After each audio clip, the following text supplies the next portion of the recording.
playing the SmackDown. The Rock says, know your damn role. I'm testifying, I'm flying above the circle. I got to find their watch as I plan to show you, and I climbed up the ladder. They don't know just what I'm holding. Electrifying, lifting you up and over again. They can't define us, an indestructible force to deal with. It never hurt us, there ain't no mercy out on the streets, but I'm with my brother. He tagged me and get somebody beat up. You can't even see us, but we put you up and over again. I'm testifying, I'm flying above the circle. I got to find their watch as I plan to show you, and I climbed up the ladder. They don't know just what I'm holding. Electrifying, lifting you up and over again.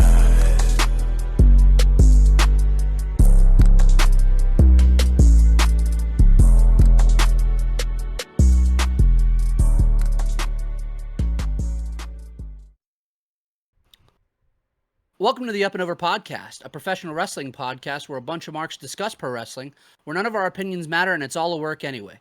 Firstly, let me introduce the eclectic duo from Wilmington, North Carolina. Firstly, Big Papa C. Cortland. What's up? Next to him, we have our pinball enthusiast, Patty Mills. Yes. It is I, once again. Our carbonated water chugging Cadillac cowboy, the champion of the Up and Over Podcast, Big Ethan. How's it going, everybody? The lifeblood of the Up and Over Podcast, the man behind it all, Casey El Gordo Gringo. I'm just gonna ask to go before Ethan now because he keeps doing weird shit and I don't know what to say afterwards. Put me on last. My man's showing a whole Twix ice cream bar and I'm like, what am I supposed to say now? Dude, I don't have anything good this week. I tried to convince Ethan to let me fix up his iMac. He wouldn't let me do it, so now we're still on his phone. You don't know how hard it is being Mike Klinsky? Oh, that's cheap. That's cheap. Fellas, do we have anything in the week of professional wrestling that we wanted to dive into? Ooh. Yo. Floor's yours, Pat. C6. Oh. C6. The Circle 6 event. C6. Circle yeah. 6. Yeah. Circle 6. Steward happened, and it was, I don't know. I watched two grown men literally beat the shit out of each other, so that was cool with Biff Busick, Brody King. Yes, that was awesome. But maybe not using Twitch for a Taipei death match. They had was a good the option. best intentions, and unfortunately, just a combination of like not having the bandwidth to support the stream to begin with, and then internet trolls deciding to fucking mass report them when their fucking deathmatch started. Didn't really work out. Yes.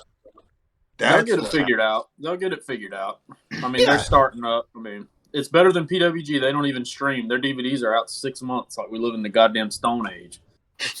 Thanks, Super Dragon. Yeah, At least Circle 6 tried. Yeah, that's what I'm like. I'm not mad at them for the attempt of it. Like, it was a little rough to get through because of how many start and stops there were and bits of matches you missed. But like, they tried. It didn't fucking work ultimately. But like, they're the first to be like, hey, like we gave it a shot. Just so everyone knows, no death matches on Twitch.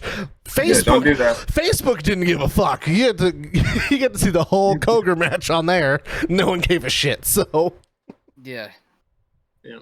Zuck is just like, kill each other. I don't give a fuck. Like, Ah, figure give it out. Jeff Bezos said, not today. You're not paying me enough money. no. Ethan, before I dive into what we're tackling today, I just need to know, how bad is your heartburn currently after drinking that sparkling liquid death and eating a Snickers ice cream bar? I just need to know. It doesn't exist, buddy. Man, he didn't eat it. He inhaled that goddamn ice cream bar. It was No, like, see, I had bop, the Snicker bop, bar. bop. I had the Snicker bar. The Twix, I'm still waiting to mute my mic when y'all start jabbering about shit I don't want you to mute it. I want it to be. I want everybody to hear the crinkling and know preemptively that it's Ethan eating a Twix bar. That's No, what I'm I gonna want. mute. I'm I gonna know mute. you- about Here's the shit. deal. I If you don't want to see care. me, down this Twix, watch the YouTube stream and comment, like, subscribe. I love that. Before we get into today, we obviously have the upandoverpodcast.com where you can buy all of our merchandise. You have mugs, you have shirts, hats, shorts, hopefully pit vipers soon. I'm still holding out hope, Casey. Upandoverpodcast.com for all your Up and Over merchandise. If you're listening on Spotify or on Apple Music, or Apple Podcast, not Apple Music, please leave a 5-star rating. Tell me that, I don't know, I suck, you love Casey Van Sickle. I guess that's the best thing you could do. Tell your friends about it. Share the podcast. If you're on YouTube, like Ethan said, like, comment, subscribe, all that fun, boring stuff. Fellas, today we have New Japan Pro Wrestling's Dominion from 2018 at the Osaka-jo Hall in Osaka, Japan. 11,832 in attendance.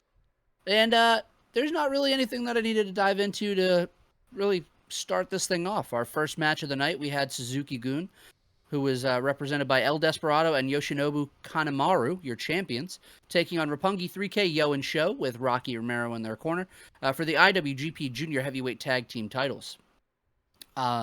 This was a blast. Roppongi 3K worked from behind for a little bit, and Despy looked like a powerhouse against Yo, which I thought was interesting considering what Despy is. Like, El Desperado is just a psychopath of a human. Yes. When this got going, though, Sho and Yo really showed that they were the future of the juniors in New Japan, and I loved that.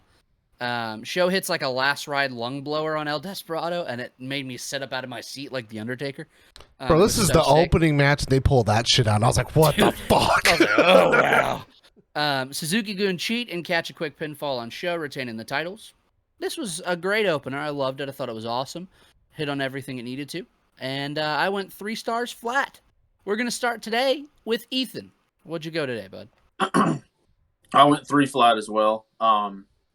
This was just an interesting one to watch. I love El Desperado.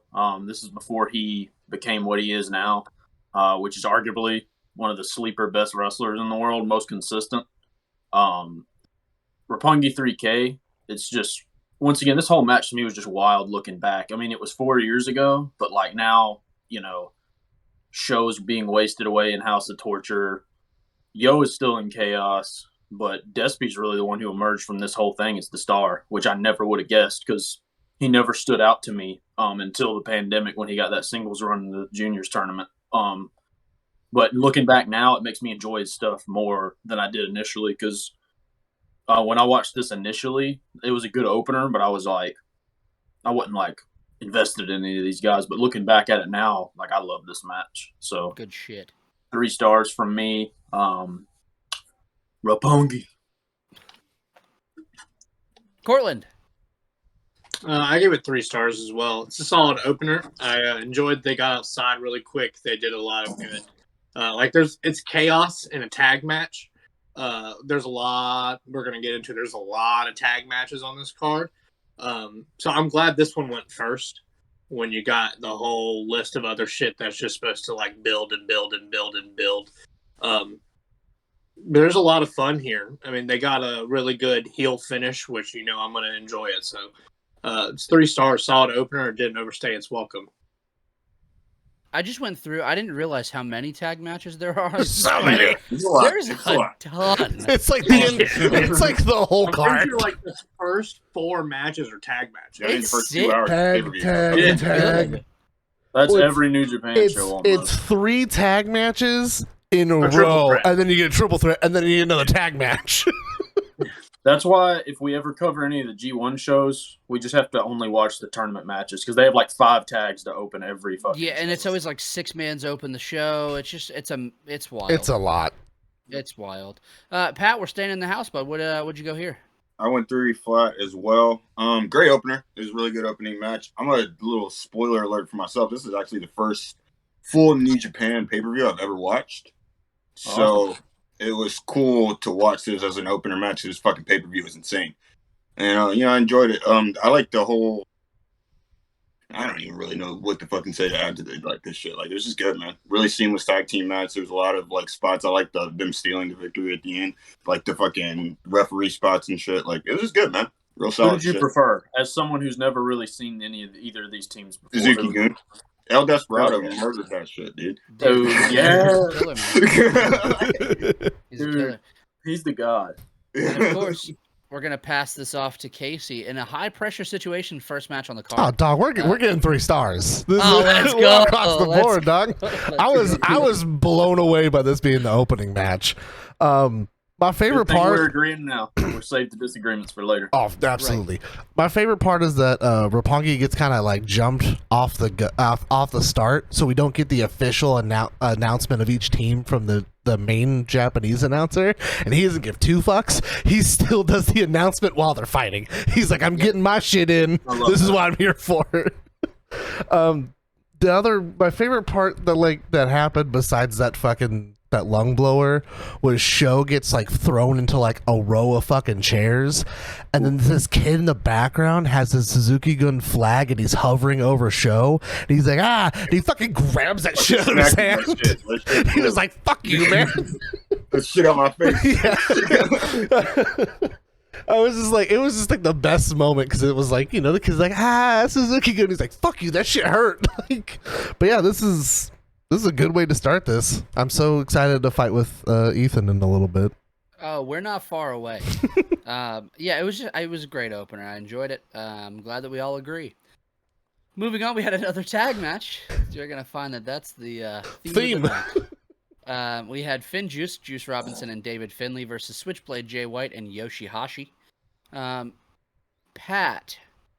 You know who Juice Robinson is, right? Yes, I do. I do know who Juice Robinson. Okay, making sure that you know who the former CJ Parker is. I was going to say CJ Parker. Yes. Hell yeah, brother. Yeah, the man who broke Kevin Owens' nose on his debut. No, just casual. Yoshihashi and David Finlay just kind of found their way in the middle of this feud between Juice and Switchblade. And this was fun for what it intended to do, and that was to legitimize Juice Robinson as the contender for the IWGP United States Championship. Thought it was great. It did what it needed to do. Jay White's snap Saito suplexes are disgusting looking in this. I think he hits 2 or 3, and I'm just like, ugh. And that becomes a theme for me, too. There's a lot of disgusting and nasty things that I saw in this. The theme is miserable.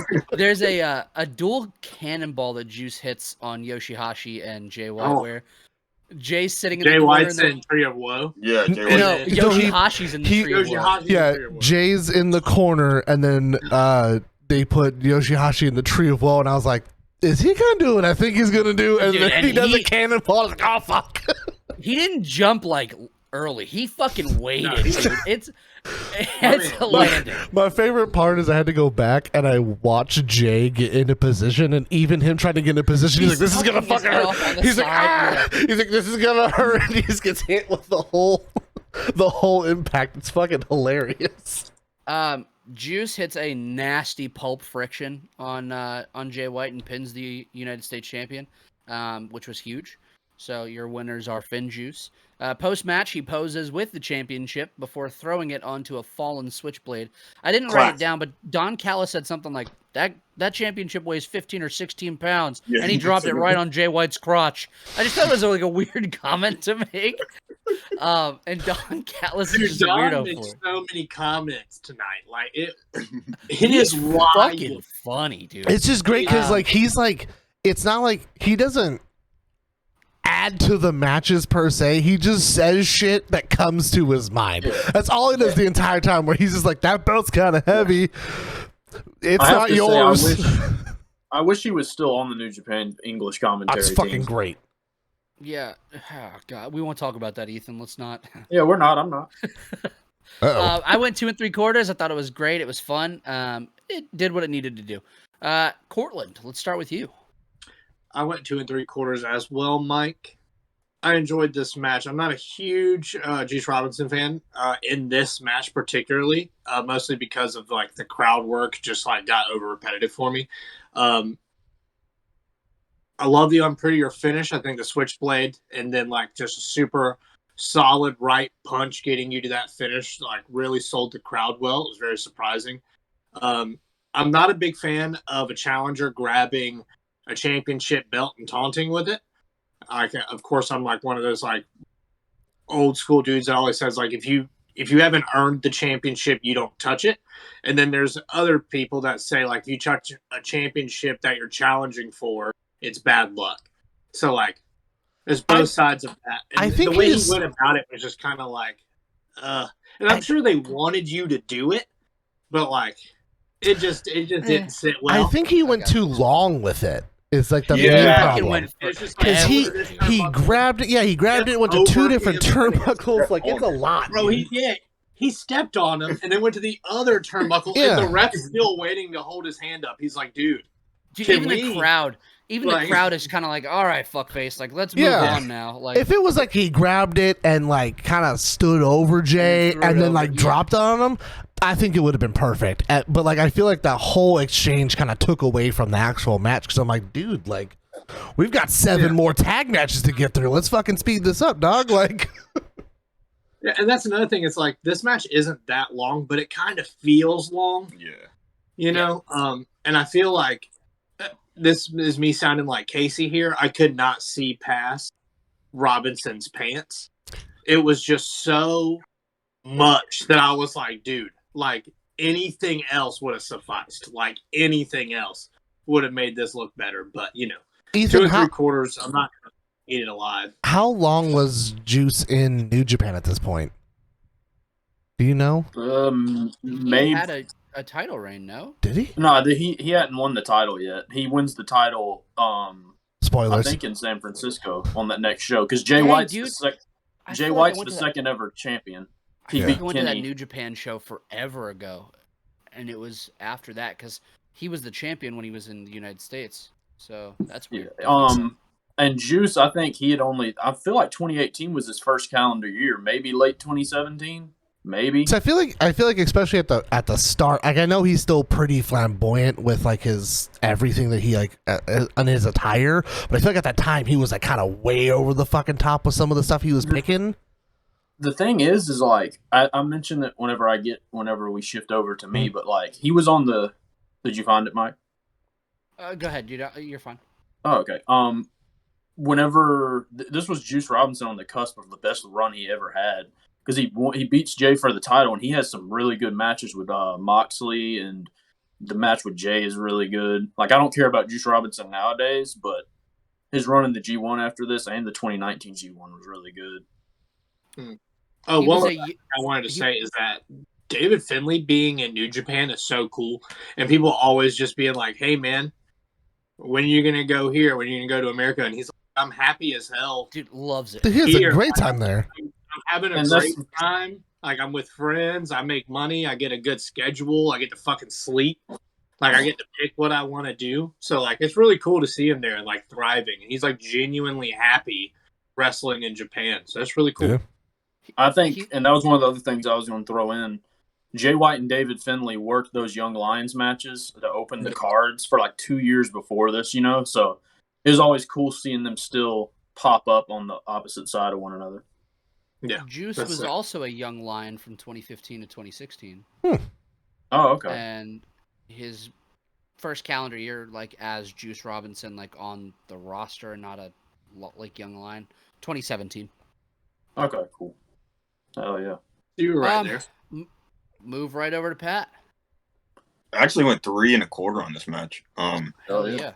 I fucking enjoyed it. I liked it a lot. I will say. Juice, it was, I fuck with Juice Robinson. I fucked with Juice Robinson. I don't even watch his shit anymore. But he was doing a lot with the fucking pandering to the crowd shit. But it kind of like sold the match for me. I don't know. I liked it. Jay White was fucking on point too with just his tag team action, the distractions to the referee, what he would do. He's so good. It was really, really good shit. And me and Cortland were kind of geeking about David Finlay just being in this match earlier, just him being you just there. forget. Yeah, you forget that like this man exists and he's like out here living. He's fucking doing the shit right now. Just vibing, dude. Just he popped up like end of last year, beginning of this year for Impact for like 2 minutes for like a couple of matches. It was like I'm going back to Japan. Like it was just both like, of them, right? Finn Juice showed up and they were like, all it right. was like Finn Juice versus Juice like the Good Brothers, and that was it. They were like, all right, we're gonna leave again, bye, and like. Juice hasn't been back. Juice hasn't went back yet. I heard they had a falling out with New Japan. Nah. I don't think Finlay's even been back. You can look it up, but damn, dude. Yeah. That's damn. I had like a fantasy booking about David Finley. I was like, dude, what if he came to America and just started wrestling with His dad. Arn Anderson's son, and like they just fucking run shit. Like I would have such a good time just seeing them like figure shit out together. Yeah. You know, like just years and years of like literally two of the best in the world, just like draining information into you. Like there's no way you're not going to learn off of each other. Yeah. You know what I mean? So I feel like that shit would be super cool, man. Just my fantasy book of the day. Pat, did you have anything else that you wanted to add? Well, not too much. When we were talking about the trio with that corner spot, the cannonball, double cannonball spot. After that, Juice also hits like this fucking amazing crossbody where he jumps like halfway across the ring. That shit popped me. 2 count popped me even more because it's just one thing I will say about this pay-per-view that fucked with me was like all the 2 counts seemed perfectly placed. Like So good. It was really good and I enjoyed it. And yeah, but I don't really have too much more to add. 3 1/4 from you, boy. I like it. Ethan, I know you want to add something before I hand it off to Casey. I'm going to get to you last, but what do you got? David Finley, the only thing him and Juice have worked New Japan related has been strong since like March of last year. Okay. I just heard they had some issues with the pandemic and how they were kind of stuck over there and they just were kind of like, we're out. That was a lot of people though. I mean, that's why Switchblade's over here right now. Yeah. So it's weird. I mean, that's been a messy situation for everyone. So I'm pretty sure them being stuck in Japan for an extended period of time, and they're like, dog, like, I just want to go home for a little while. Yeah. Like, in the vice versa of it's like, because even that was the same, I know you're not a fan, but like, even that's the same thing with like Ospreay for a minute. He got stuck, I think, like, back home in like the UK before he was able to go back because of that shit. So hopefully they kind of figure it out and get them back over there, because if they're happy, I want Finn Juice to continue in Japan. Yeah, for sure. As far as my thoughts on this match, I went 2.5. I'm torn between 2.5 and 2 3/4. It was good. Jay White and Chaos is still once again weird looking back at this time. Because I never thought it's weird, but like as I'll get into some on this thing, 2014 to 2018, I watched New Japan as it happened. I haven't since, but so thinking about Jay White being in Bullet Club is still weird to me sometimes because I just saw him as the young lion, and then I saw him in Chaos with fucking Okada, you know, being their young boy and shit. And even here, when he was starting to be a dick and become more himself, it's like he was, you know, Chaos guy he's for so just long. On the cusp of becoming Jay White. Like, he's just there. And it's so funny because they did the whole, you know, they teased him joining Bullet Club, and then he turned on Kenny. Yeah. Which was fucking hilarious. And it's just weird. Once again, it's weird seeing him actually end up joining it. But then it makes sense when you think about what they're doing now with him showing up at AEW behind Kenny's back, you know. Yeah. It's like a long fucking fucking 4 years of booking here. Yeah, and we're gonna get 2 years before that shit even comes before Wish. Motherfuckers got an entire company based off a storyline. It's crazy. Yeah. I mean, AEW is birthed off of fucking Hangman and Kenny, and like we just got through that. Yeah, like we're still trying to get over that match. What did you go on that? 2.5, 2 3/4. Okay, in that range. But I mean, last thing I'd like to throw in here, Juice at the time, like I said, I really enjoyed him. He did do a little too much. You know, I think it was him kind of he was finding himself, you know, as because he was trying to be a top guy. They were pushing him kind of as a lower upper card guy, you know. But he would do shit like when he did some offense, he'd be like, "Eat shit, motherfucker." You know, that was my first note. Is just in all caps, just "Eat shit, motherfucker," because he talked way too much throughout this match. He was talking. A lot of people. That's what's weird is it's like looking back, I'm not really raving over it, but I remember there was a time that he was cutting some really good promos. Like people on Twitter were raving a lot about his promos. Not here, like a couple months down the line in the G1, if I remember right, he had some good promos because I don't know that people in Japan love him. Like, so I don't know if the pandering to the crowd is what did it, but like when you put him in there, I can't remember who the fuck they had him against. It may have been Ishii or somebody he was getting his ass beat, and it just made the match so much better because he's very sympathetic. You know what I mean? So, yeah, 2.5, 2 3/4. I think that's all I had for it. Casey, take it over. I'm in the same boat as you, and I think it's like some of those like smaller things where it's like him kind of talking a whole lot, but like I do try to give leniency because it did seem like he's like trying to figure out what works. I wasn't exactly happy with how Jay took that finish, because like I don't know if it was like a timing issue, but like he didn't even come close to connecting on the ring at all.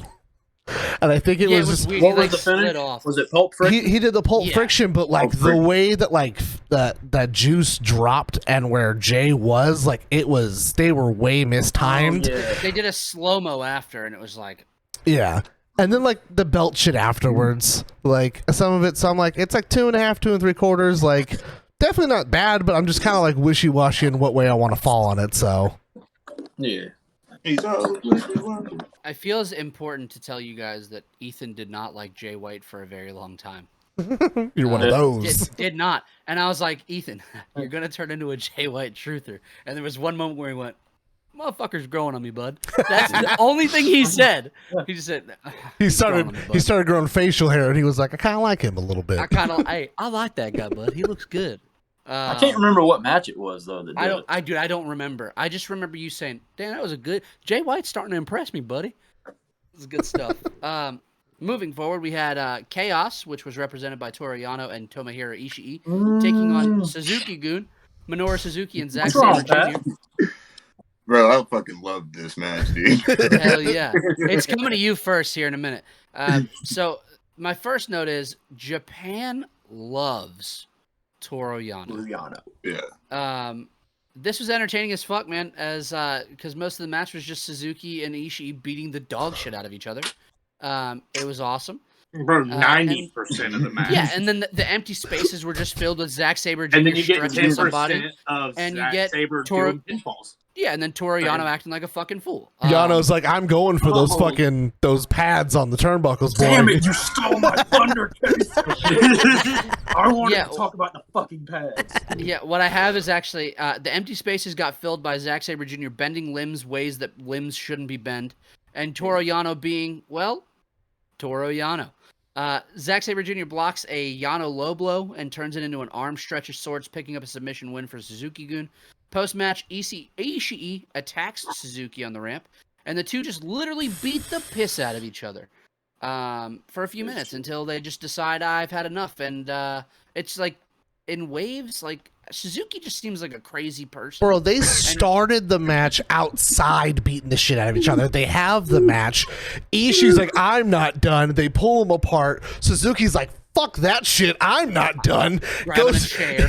He grabs the PVC piped like guardrail things and is dragging it behind him. He's like, I'm gonna kill that motherfucker. Dude, they pull him apart again.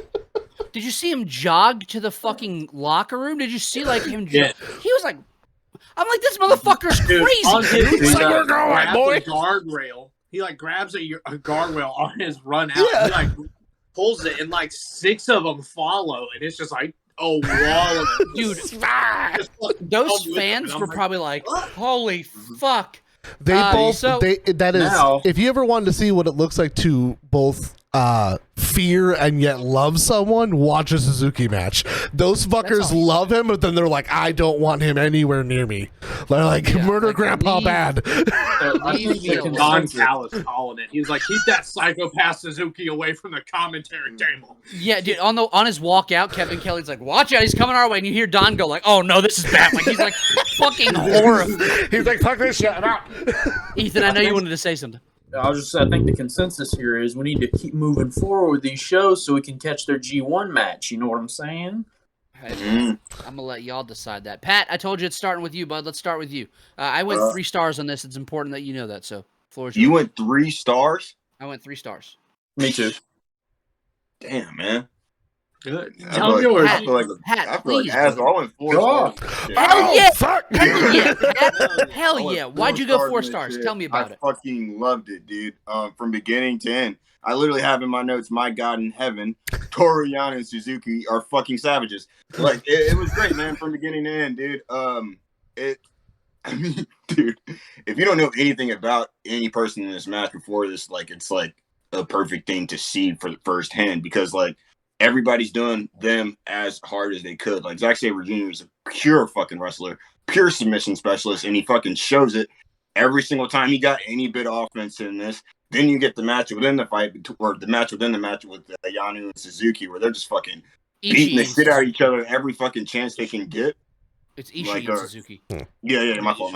I mean, there's also the Suzuki Yano moments. Dude, they stretched the shit out of Yano. Like, it's just incredible, man. And like the low blow reversal to submission for the finish, that shit was so crazy to me, dude. I was like, damn, that nigga really just did that shit. And it's over. And the match is over. Like, it was, God, dude. I could watch that shit any fucking day. It might not be the best match on the card, but it was the most entertaining. All I have to say, Pat, is if we watch any more of this, you're going to be giving some 5 stars out. This is why we do this podcast. They have singles matches where it's 20 minutes of that. Just them, one-on-one, slapping the shit out of each other. Beating the piss out of each other. Zack Saber Jr., man, what a guy. Casey, we're going to you. I gave it 3.5. Because, yeah, this is fucking great. I was like, I don't give a fuck how many people are in this arena. There's not enough of them to pull fucking Suzuki and Ishii apart. It's just not going to happen. They want to go at it. They're going to fucking go at it. Dude, can I add something real quick? What's up? This might be something you censor. Oh, fuck. Hey, listen. It might not be that bad. In the beginning of the match, when Suzuki's walking out, I forgot who is the other person doing commentary other than Don Kelly. Kevin Kelly. Kevin Kelly says, I heard there was a fan who did art for Suzuki and flew all the way out here to show him that art. And Don Callis literally goes, did he choke her unconscious? Yeah, Don Callis is a loose cannon. Bud. So for context, during the match prior... No. Well, so during the match prior, they had talked about what was coming up, and Don Callis is like, you need to tell me when Suzuki's coming out so I can fucking leave. Because the whole storyline is that he is fucking petrified of Suzuki.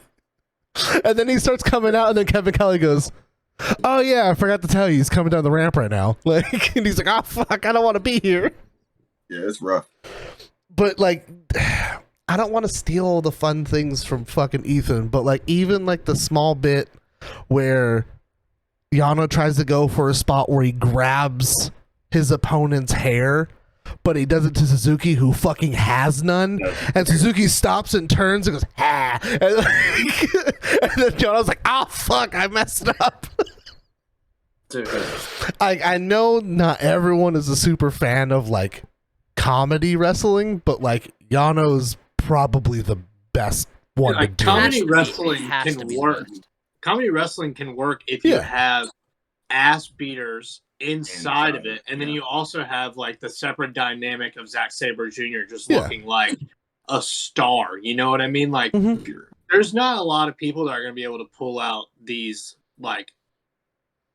pinning combinations in the middle of these style of matches, you know, and make it actually work. Yeah. Because, like, you can see these kind of pinfalls in a singles match or with this person or with that person, and that person's really good at it. But, like, he's pulling these out while there's 2 grown men that are breaking each other's jaws with forearms. And he's just, like, holding your legs and your forearm and your face. You can't tap, but you, like, you're just going to be like,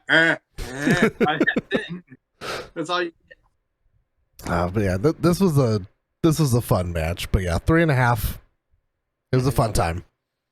Ethan, I know you said you're going 3. Do you have anything that you wanted to add to it? Yeah, I mean, I went 3 stars. I just loved it. Pat enjoyed it so much. I'm glad this was, this is a really perfect match to sum up New Japan at the time, because it's like fucking chaos at this time was Okada, Jay White, Toru Yano, Chuck Taylor, and Trent Beretta, and fucking Ishii. The most fucking weird-ass group of individuals, and Sho and Yo and Rocky. It literally is so chaos. Dude, when they would be backstage doing things, and fucking Okada's face when like Chuck Taylor and Yano and them are doing their shit, it's so fucking funny because he does that little smirk where it's just like, I just love it. I love Yano. him and those goddamn fucking turnbuckle pads. Every match, he's like, oh. He pulled all of them off in one fucking match. I've seen it before. He'll stop dead in the middle of a match and he's like, you know what? Fuck this, and we'll just sprint to the nearest turnbuckle. He's like, I'm taking this shit off. And I love refs every time, just like, especially Red Shoes, just being like, God, okay. And he's damn it, Yano. What are they doing? Because I know what he's fucking doing. And then Suzuki and Ishii, I mean, it's always going to be badass. Anything Ishii and Suzuki do against anyone else like them that fucking just slugs it out is going to be sick. And, it makes me wish that I wasn't so desensitized to this from watching so many of those style of matches, because I probably would have went like 3.5 on it. But, you see it every show when you watch the New Japan stuff, but it's still fucking ruled. I mean, it's never not cool. You know what I mean? It's always fucking great. So yeah, 3 stars. Is there anything else in my notes? Oh yeah. So fucking Zack Saber Jr. and Suzuki are the Rev Pro tag champs right here. And it's just, I just need to throw out there how fucking weird it is that Rev Pro was so fucking relevant and now it's a fucking meme. And it's just like weird because like New Japan put on like, oh, we got the Rev Pro champ, we got the Rev Pro fucking like Ishii was, what was Ishii here? He was like, he just beat Saber Jr. for the Rev Pro title in England. And it's just like they keep mentioning it. And I'm like, dude, like for a minute there, Rev Pro people put on hard for that shit. It's just so weird. Because now the British scene is dead because we have NXT UK. Fuck. That's the truth. So, they killed it. So congratulations, Great job, guys. Wow. Yeah. Woo! Some spice. It's the truth. Woo. It's the truth. I mean, the UK scene deserved to fall because of how many shitty people were in it. But WWE shouldn't have killed it. And they did. They said, hey, buddy, let's work together. Come on, Progress. Come on, Rev Pro. We'll put you on the network and kill you dead. Come on over. Do you got a library? Y'all got a lot. We'll pay you a little bit of money for it. We'll give you a little bit of money for it. Mm-hmm. It's just so wild. You got a calendar year? I'll buy you out those contracts. And last thing. Sorry. Go ahead, bud. Zack Saber Jr. is such a good cocksucker, dude. Mm-hmm. I fucking love him. He's such That's a my note. That's my note right there. What a fucking good piece of shit. Dude, his face when he walks out, he's like, yeah. Well, fuck it, mate. Who fucking knew? Me? You and Pat both just had a fucking conniption. Dude, he's a god. It was already wild that he said it, but then fucking Pat's face. Dude, he's fucking great, dude. Fuck. I don't even know what to say. I think I said it all in that one statement, so we'll leave it there. It. Yeah, you good. We got it. You said something. You said something already. Cortland, I won't lie. It felt like the perfect moment when you were sipping on your beverage. I was going to say, take a long thought as you take that sip, but Ethan had to add the cocksucker statement. So now that you've had time to think it over, what'd you give this match? I'm staying right where I had it. And that's 3.5 stars. Oh! Hell yeah, man. I enjoyed this match. It's wild because, like we said, there's so many tag matches on this card. However, each one feels different, and they made sure that this one felt really different than the rest. This is like a super. How do you say? It's not a traditional tag match because there's so much going on the outside, but there's still tags in corners. There's still blind ref spots. Organized chaos. It's organized chaos. Well, so like you had the future of tag team wrestling kind of start the show off. Then you have basically just a crew of fucking seasoned veterans, and then you've got what comes like later. But it's like it is nice to see like kind of like what the future is, and then what's been here for a good fucking minute. Yeah. I really enjoyed the beginning of this match. Everyone gets into the ring, and you got immediate Ishii and Suzuki in each other's face, and like ref's just like terrified, dude. He's just like, please fucking don't. Like he's like this. Bro, like, Ishii beelines it to Suzuki, and Suzuki puts his hand on his fucking throat, and he's like, back the fuck up. Ishii, like, am I the only one who, when you hear Ishii's music, does it not make you want to fucking run through a goddamn wall? Like, I'm like, that shit started playing. I was like, bro. I think that's what Scott Steiner wanted to be, but he couldn't because he's not cool. Yeah. Oh, we'll get to Scott Steiner later. I don't want But whenever Ishii walked out, I literally looked at Pat and I was like, he goes on the list of one of those wrestlers that's like Haku's, the Booker T's, like the people that you don't want to get into a fist fight with. He's one of them. He walked out and I literally like verbally out loud was like, nope. He's just so scary big. His nickname is the Stone Pitbull for a reason. Yeah. Like, Man. But I really like this. Like, as soon as you get into the ring, like I said, Suzuki puts his hand out, puts his hand on his throat, and he like jolts forward. And you can see that like Suzuki has full strength in his arm. Like you jolt forward and his arm is still like fully extended. And once he loosens it, Ishii's still pushing and he like releases his arm and they headbutt each other. Yeah. And it is just like one of those moments where the ref looks, you got Zack Saber Jr. looks, and everyone's just like, "Oh shit!" Yeah, because once again, there's not enough people in fucking Japan to stop those two. It doesn't fucking matter. I just feel like when the bell rings, those two just turn into something different. You know what I mean? Like, I'm sure backstage it's all good and fun and games, but it's like when that bell rings, it's like, and that's why I wish there was more of that in America. I think one of my favorite things about the match is when the bell rings, like, Zack Saber Jr. is the legal man. Suzuki doesn't even go after him. He's like, bell rings, boom, he's going straight up to Ishii. Goddamn. Yeah. I mean, I really enjoyed the finish because you don't see a lot of submissions in verbally. So, like, it's always a different thing. It's always, like, either a tap out or just a straight pass out. But your opponent being trapped is perfect for Zack Saber Jr. Like that's like the ideal finish for him, especially when you have like so much chaos going on all around you. And then you have him who is just doing the absolute most, but it just looks so easy. It's second nature to him. So yeah, man, I enjoy it. Hand bend and then he fucking pulls the whole arm and it looks miserable. Yeah.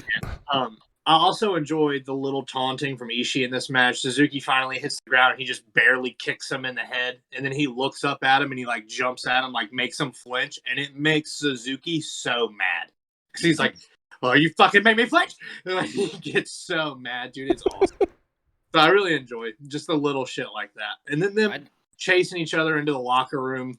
Like Don Callis calling it, being like, this is a video that you want to see on NewJapan.com. Like, these guys are never going to stop fighting. They'll fight all the way out of Soho. It's great, man. It's good shit. I love it. Yeah, listen, I've been going. Can I have this one first when you go through it? Fuck, you're fucking my whole flow up, man. God damn it. It's fine. You know what? I will give it to you. And this...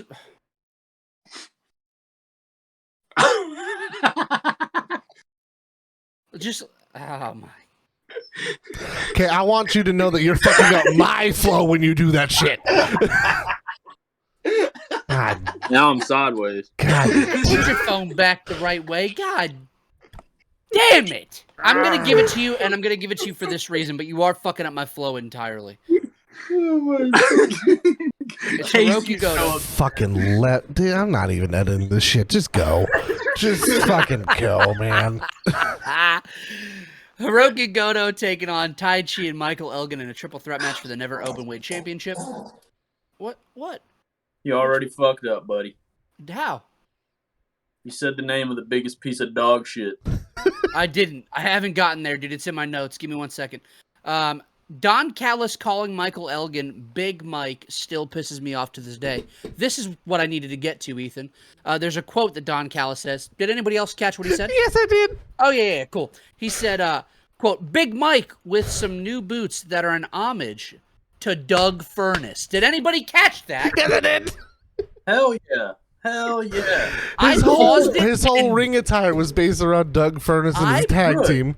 I paused it and belly laughed about that. That shit checks out, bud. You know, I'm sorry for interrupting you, Michael. That was a good tidbit. Yeah, I love it, bud. Fuck. Elgin does hit a fucking wild tope in this that looked awesome. He looked like Captain Underpants flying through the fucking air. It was good shit, dude. I loved it. I thought it looked great. His legs look like fucking Italian rolls at the goddamn bakery, buddy. Oh man, he's a stack of shit. Bro. He's a fucking loser. Yeah, I just want Tai Chi about gets killed in the Tower of Doom spot. Oh yeah, That's another person I need to touch on. Dude, listen. Ethan's been on this Tai Chi redemption tour. This match pissed me the fuck off. Good. This match made me angry. Good. Tai Chi rips his fucking jogger things off, and right before he does it, Don Callis goes, "Kevin, this is the moment you've been waiting for."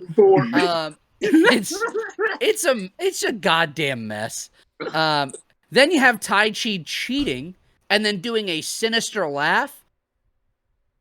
Get me the fuck out of here. There was a double buckle bomb, an Elgin bomb, pinfall victory, new never openweight champion. Michael, the piece of dog shit Elgin. It was a 3 1/4 match. It was fine. It did its job. It got the fuck out of there. you gave this a fucking 3 1/4. I didn't hate it, bud. It was violent, and then you had Tai Chi acting like a fucking moron. Here's the thing, Cortland. If you're watching this, that's fine. But if you watch this, you would swear that Tai Chi is more of a comedy wrestler than Toru Yano. That's what I'm going to say. Ethan, if you wanted the floor is yours. If not, I will pass it to Case. Okay. I'm going to read just what I put in my review that I'll be posting on my blog when we drop this episode. This is how my review begins. Okay. Tai Chi forever. Fuck everyone that disagrees. Fuck you all to hell. Anyways, this was okay. Of course, the piece of shit being involved dragged it down on rewatch, but also the general pacing of it was boring. It had hot, awesome moments, but it also had moments that felt disjointed. Anyway, the rest of it's pretty standard shit. They start strong, and then it sucks ass for a long time, and the piece of shit that I refuse to name, he does a cool dive, and he does his buckle bombs, all his steroid man shit. The finish is cool. He buckle bombs Goto out of the Gato clutch. That was a sick spot, pulling him up out of the Gato clutch and then doing the buckle bomb. And one thing I just have to mention to touch back on my king. Also, who here likes Suzuki Gon? I feel like it's a universal thing. So that means you like Tai Chi, correct? It's not. Listen, dude. I haven't watched enough Tai Chi for me to be like, yes, Tai hold Chi. the fuck on. Tai Chi pissed me the fuck off. Objectively, it was fucking terrible. It's terrible. By association, technically. How many Tai Chi matches have you all watched? That's what it. I'm saying. That's what I'm saying. Huh? Tai Chi in this looked like he was very... So they do a quick cut, right? Hiroki Goto looks like a god in the beginning. Michael Elgin looking like a sack of fucking russet Then you realize he potatoes has had from the same match for 7 years. IKEA. I still like Goto. Then you have Tai Chi, who's fixing his hair, looking like he's gonna go yell at the Starbucks employee for getting the Frappuccino wrong. Like that's what he looked like here. He's a fucking dork, man. Yeah, And guess what else he does?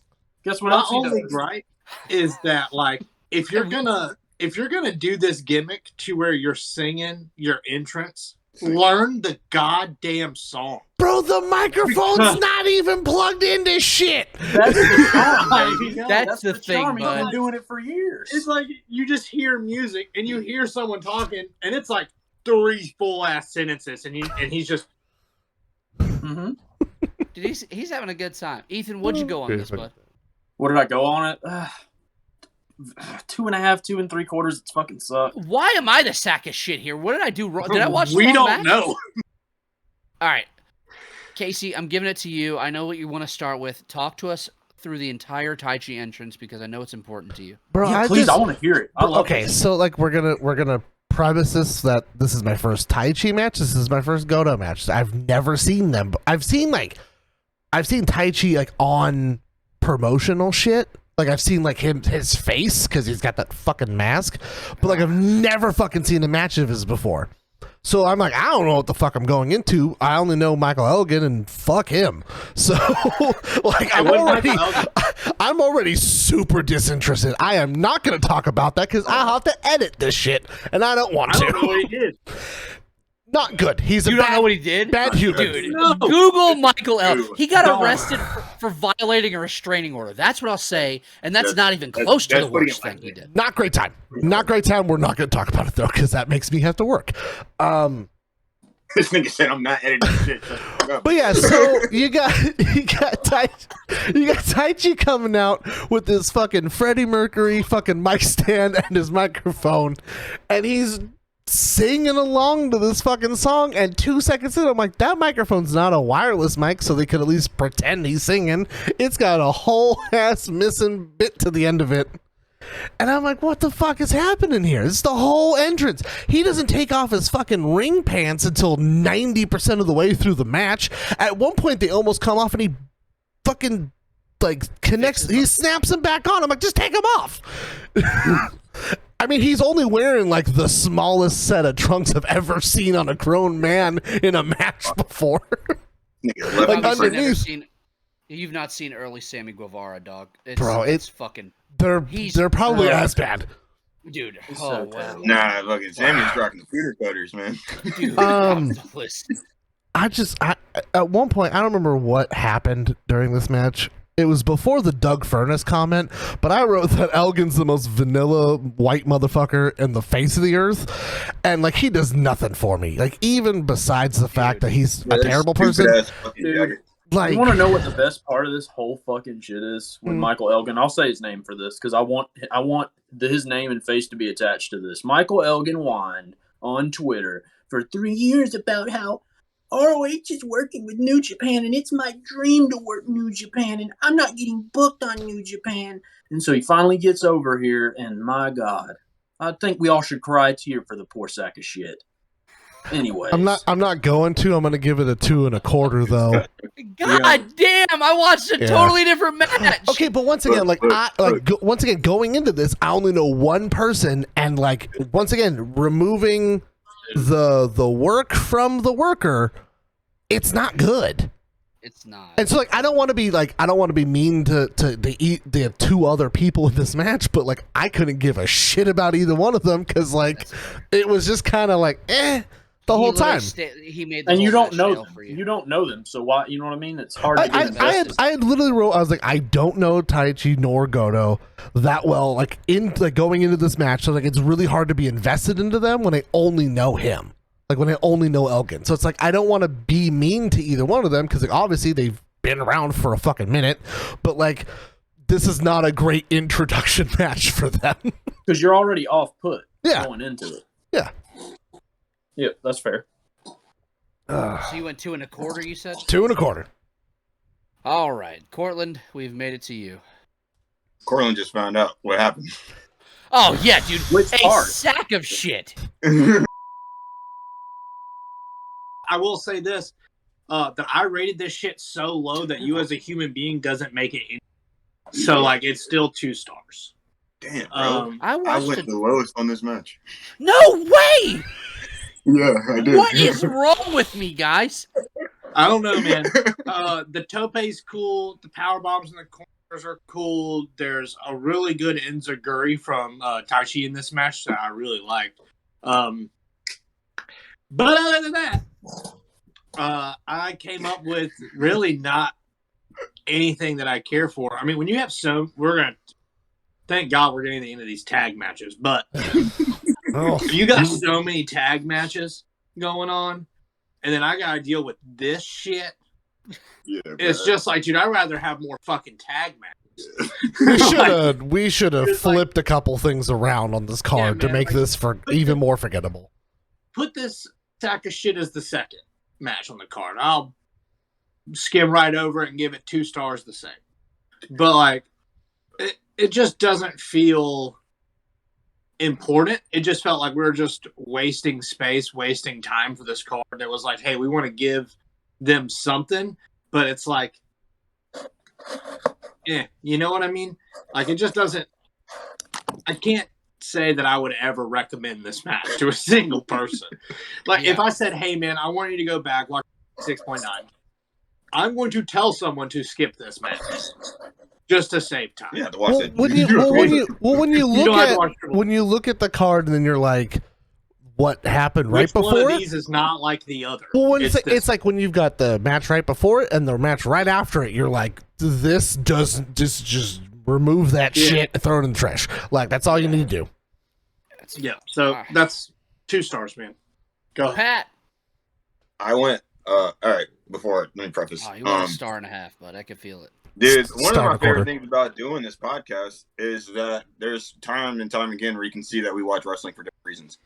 And you can see like what people like about shit and what they don't like about shit. And you can also see how everybody has their own opinions. I went 1 3/4 on this match. I will honestly say this was not for me at literally all. I didn't enjoy a second of it. I didn't like it. I don't know, man. Maybe I was missing something, but I literally, from beginning to end, I was just like, I can't wait for this to be over. It was just not good to me. But I'm not judging anybody's art.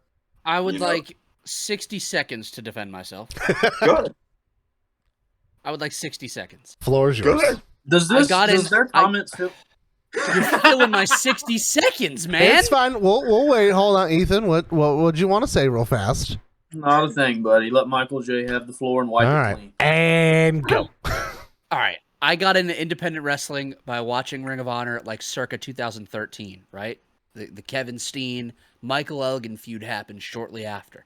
I got really used to seeing Michael Elgin in like big time spots, and so I think I enjoy his moveset as shitty and vanilla as it is, and that's my reasoning. That's where I'm at. I was in Ring of Honor when it started to suck, you know? That's fair. It's fine. Okay. Moving forward, we had a fucking banger on deck here, fellas. We had Evil and Sonata taking on the Young Bucks, defending their titles, the IWGP Heavyweight Tag Team Championships. This was the Bucks' first time challenging for the Heavyweight Tag Team Championships. They had just made the transition, I think, 6 months earlier, like at the beginning of 2018. And this was a fucking blast, man. Nick Jackson, listen, every fucking time I could speak about Nick Jackson, I'm going to take the time to do it. What a fucking guy. Nick Jackson, my God. It literally says, I have Nick Jackson, man, a true fucking king. He showed the fuck out throughout this entire thing, especially in the beginning with he was going wild. Sonata hits a dive to the outside onto Nick, and he fucking floated in air. Like, he just stayed up there for so long. It was awesome. Here's the thing, man. Casey, objectively, you hate the Young Bucks, but Nick's... We'll get to it. Nick's selling of his foot throughout this... Yep. Man, it's good shit. They can do it all. Going as far as to fall when trying to do the flippy shit for the Indie Taker. He had super kicks to Evil and Sonata, followed by more bang for your buck on Sonata to crown new IWGP Heavyweight Tag Team Champions. Post-match, the Bucks offer a spot at the commentary booth for Don Callis at All In, which was sick. Dude, Don Callis' just reaction, just genuine, like, oh shit, I'm all in, and they're like, you're all in, and he's like, dude, What the fuck? fuck yeah, Dude, like, he is so pumped, and he's like, I think I'm booked, kid, I'm booked. And like, Yeah, and then he's like, Kevin Kelly is genuinely stoked too. fucking stoked, He dude. says- he's like, I can't fucking believe it. He was like, everyone said if I sit next to you, Kevin, like good things will happen. So he was like, I guess I'll give you fucking credit. Like, That's awesome. Man. I really enjoyed that moment. Yeah, dude, this was 4 1/4, but I loved it. I thought it was awesome. Since Ethan stole Casey's thunder, we're going to start with Casey this time. I gave it 4 stars. I don't know if it's a hot take or whatever. I think that the Bucks in Japan is their best work, and I don't think it's going to get any better. I think that what they do in there isn't over the top necessarily, like, because they do their shit, but it's not like PWG. It's not some of their stuff they done in AEW. Like, I think This is one of a kind. They figured it the fuck out in Japan. They knew it worked. They knew it didn't work. They knew like where to not overstay their welcome with some stuff. And then like you have the storyline of like Matt's back has been constantly fucked up, so Nick's had to hold the weight, but then he hurts his foot in the match, so then like they're both struggling throughout. Like that whole thing's it's a perfect story to tell in the ring. This is probably my favorite Evil match of all time. Oh, dude, I tried to defend Evil for so long to Ethan. He is. Bro, I'm telling you, and I think I told Ethan this. I'm like, I think that Evil is a good tag team wrestler. I think he shines really well with Sonata, but like, and I understand they were going through shit to try to put a belt on him. I just don't think that him being the face of the company is the right belt to put on him. You've got your never open weight champions. You got the IC title. You got all these other titles. Just put those on him. Those are fine. So many titles. All those single titles are fine. But like him being like, I'm Evil and I'm the face of New Japan, not the right move. Let's just not. We tried it. Let's not do it again. But like ultimately, like this is a great. Like if someone was like, what's a good tag team match to watch? Like this is up there. It's a great one. So yeah, no complaints. All right, Ethan, what you got for me, buddy? I'm gonna try to keep it concise. At the time this match happened, it was one that a lot of people. This is one of those matches where a lot of people started the Young Bucks, or they one of the like top 5 best tag teams of all time, just because in this match and when they became heavyweights, they really showed, because the Bucks' whole thing from the start of their career was everyone thinks we're spot monkeys, so that's what we're going to be. Yeah. We're going to do spots. We're going to piss you off. We're going to not sell anything. We're going to do flips into a back rake. We're going to do WWE shit. We're going to do the suck it. They ran that for such a long time. And even when they did those things, I still think they fucking ruled because they were such good fucking heels. And I'll defend them until I'm in the goddamn grave. But this is a match where, it'd be on probably my top 5 Bucks matches if I was trying to make a case for them being the greatest tag team of all time. This match would be on it. Because it's a one-of-a-kind performance for them. They have other matches where they work this way, even though people don't like to admit it. They try to act like they're just wrestling like Jack Evans all the time when they're not. No offense to Jack Evans. I will not have Jack Evans slander on this podcast. I love Jack Evans. You fucking threw that in real quick because it's like.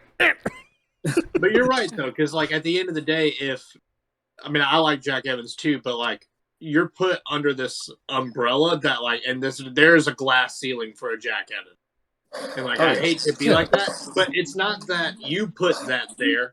Everyone else has put that there for you. Yeah, because it's kind of like you just stuck around in. It's kind of like Brian Cage. It's like I enjoy you both, but it's like you kept yourself in that Lucha Underground glass ceiling. Like you never progressed story-wise, you never progressed character-wise. Jack Evans and Angelico are still wearing green. You're still fucking dancing to dance moves from like 2011 when you walk out. Like, come on, man. Like at the end of the day, if you want people to care about you, get with the actual time because you're a fucking decade behind, bro. Justin Gabriel did that shit forever ago. We'll embarrass somebody once a week. I'm sorry. Go ahead, Ethan. Go ahead. Finish it. Fuck, I'm thrown off here. Sorry. No, you're good. Fuck, there was a point I wanted You didn't really get into the meat of anything. You said that this was going to be in your top 5 best Bucks matches. So essentially, the thing with Matt's back, that stems all the way back to the fucking match they had with Omega and Ibushi earlier in the year. His back has been a fucking thing that plagued him for a long time, and then them throwing the leg in there too was just fucking phenomenal. This is the best Evil match ever. He will never have one better, and he never had one better prior than it. Sonata, you may have some matches around this level, rarely, but he will never peak this either. I think this is another. Do you think he's a better tag team? Or do you think that they're both better tag team or do you think Sonata's better as a singles? Here's my hot take. Evil's a job guy, and Sonata. Sonata's an undercard guy.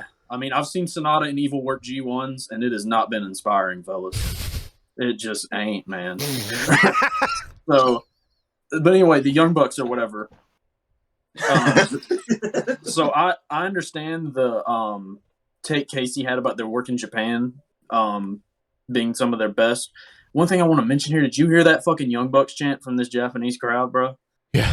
That shit was so dope. Like, just the fact that they were fucking heels as fuck the whole time they were in New Japan until this calendar year of 2018, and that they're fucking so behind them here. It's just like, the Bucks can do it. You know, they can be face, they can be heel, they can be spot monkeys, they can fucking sell their ass off, they can tell a story, they can make it emotional. I'm just like, if you are a foreigner in Japan and that crowd cheers for you at any capacity, like, you've done it. dude, They had a Young Bucks and they had an elite chant during that same match. Like, I was like, Jesus fuck, like this is the most over fucking team. Like, oh my god. Like, the Bucks have been everywhere and they've done everything in front of every crowd, and it's been over. You know what I mean? Like, and not to turn this into just a case for them, but I think this match serves as a case for them. You know what I mean? Like, when I think of this match, I'm like, there they are. You know what I mean? There it is. You know what I mean? Like, they check every box for me as a tag team. And even though their emphasis was on the spots and shit for most of their career, that's what drew me to them. When I heard there's a team mocking the Suck It, you know what I mean? Like, what are these guys? They look like dorks. And then you see them and they're funny as fuck. They're laying on the ground doing Suck It's to Rick Knox. And people in the crowd are chanting. And Matt would just run, Suck It. Like, this feels like my friends became a fucking wrestling tag team and they're actually fucking amazingly good, bro. But anyways, 4.25. I wanted to go 4.5, but I'm going to go 4.25. You just hate Evil that much? Evil was fine, but you could have. Here's my take. Here's my true fucking take, and this might be the hottest one. You could have put. I think you could have plugged any medium-sized wrestler into this spot, and the Bucks would have made it fucking work. No matter what. Evil and Sonata had nothing to do with this being great. The Bucks did. Oh, they said, you guys, literally. I've read other people that reviewed this that felt the same way. I feel like the Bucks were like, we're gonna plug you into our spots. Let us fucking cook, bro. Let us fucking cook. Just gotta get the belts on them. That's all. Like, let us fucking cook, and they fucking cooked. Badass shit. First ever heavyweight title reign for them. It was the only one, no? Probably, maybe. I don't know. I quit watching New Japan in 2019, and they left in 2018. So, boom. Yeah, it is. It would have to be. Me and MJ figured it out. Look at that. Boom. That's what we do. Cortland. Was that a moose? Moose. Or was it a hiding right? Hide. God damn it. No. Cortland, go. Sorry. I really enjoy this match. Like Ethan said, this is in the top contender for Young Bucks' best matches. And then it gets put on the list of potentially some of the best tag team wrestling matches of all time. There's just so much to digest when it comes to this match. And, like, yeah, the Young Bucks made it happen, but I feel like there's small praises for someone like Sonata who's just there. You know, someone who's there who takes it right, knows the story that they're trying to tell, and he's the one that gets it there. You know, there's really cool shit from him. Like, he does the spinning dragon sleeper is really fucking cool here. Obviously, I gotta give my flowers to Nick Jackson, probably the best hot tag in tag team wrestling. Far none. It's so unbelievably good and clean, man. You just love to see the shit. Like, the selling of the foot is great when you have the story of Matt's back. There's amazing tag reversals. There's just the little spots like them going for the indie taker. You think it's about to happen. So the first time he goes for it, and you get Evil ripping Nick down off the apron. And the next time he goes for it, his foot's too bad, so he just slips off the rope. So they can't do it. So they got to go for the bang for your buck, which is it's 3 finishers in back-to-back, you know? So it's really good, man. The emotion that they share when they have won the championships, they look at each other, they're in the ring, and Matt looks at Nick and literally says, I fucking told you. Like, I told you we could do this shit. Yeah. And they just carry each other out of the ring. They go to Don Callis, have that moment that Don loves. And then it's not even just them giving asking him if he's all in. Like, they're leaning on the barricade right at announcer, and he's like, so many people thought we couldn't do this, but we knew we could. Like, we are the fucking best. We're the Young Bucks. And it's when you hear them say that. Matt gets the pinfall, and he literally fucking says it to himself. That's why we're the fucking best in the fucking world. And I was like, yo, that's why we're the best in the fucking world. Yeah, man. It's so fucking great. Them walking back up the ramp with the belts. Matt's walking ahead of Nick, and he notices that he left him, and he's like, I left my brother. And he lifts him up, and Nick's like, thank you. And he's like, no, thank you. And like they fucking embrace and like it's what he said That's before that made me smile. He's talking to his wife and he's like, thanks for staying up, go to sleep. Them kids are gonna wake up and piss you off. Like, it's just so funny, man. They just seem like such silly human beings to be around. Yeah, man. It's really cool shit. I gave this match 4.5 stars. Yes. Yeah. Yeah, man. I'm not a huge fan of Evil.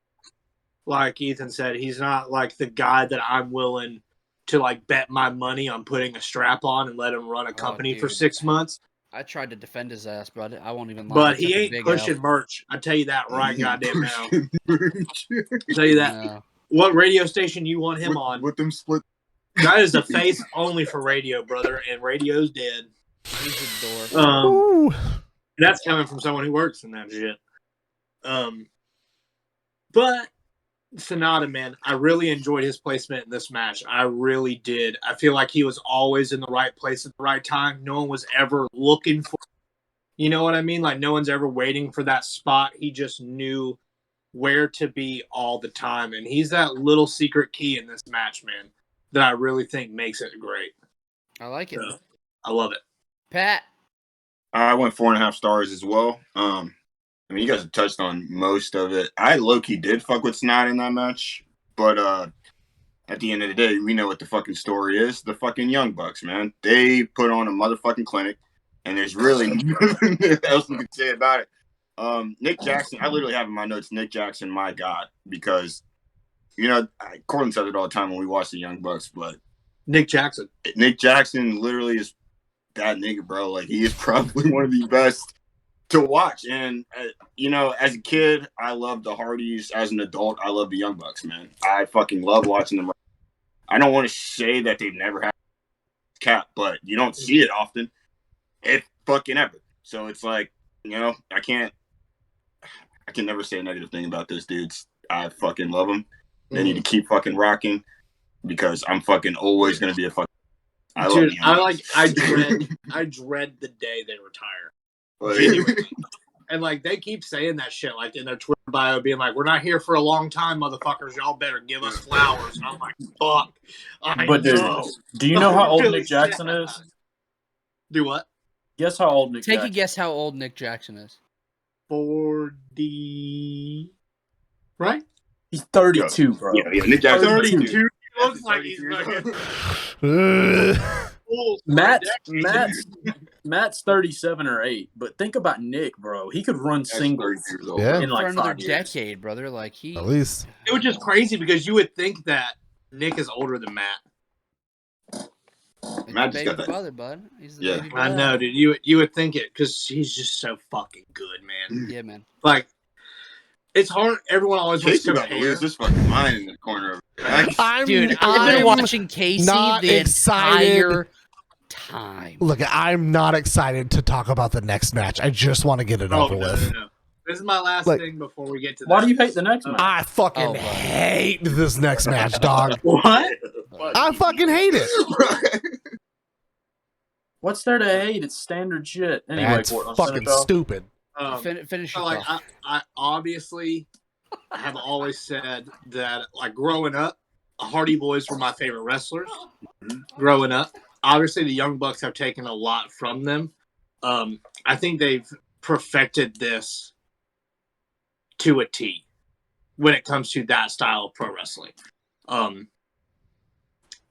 And Extreme. I feel, dude, this might be blasphemous to say.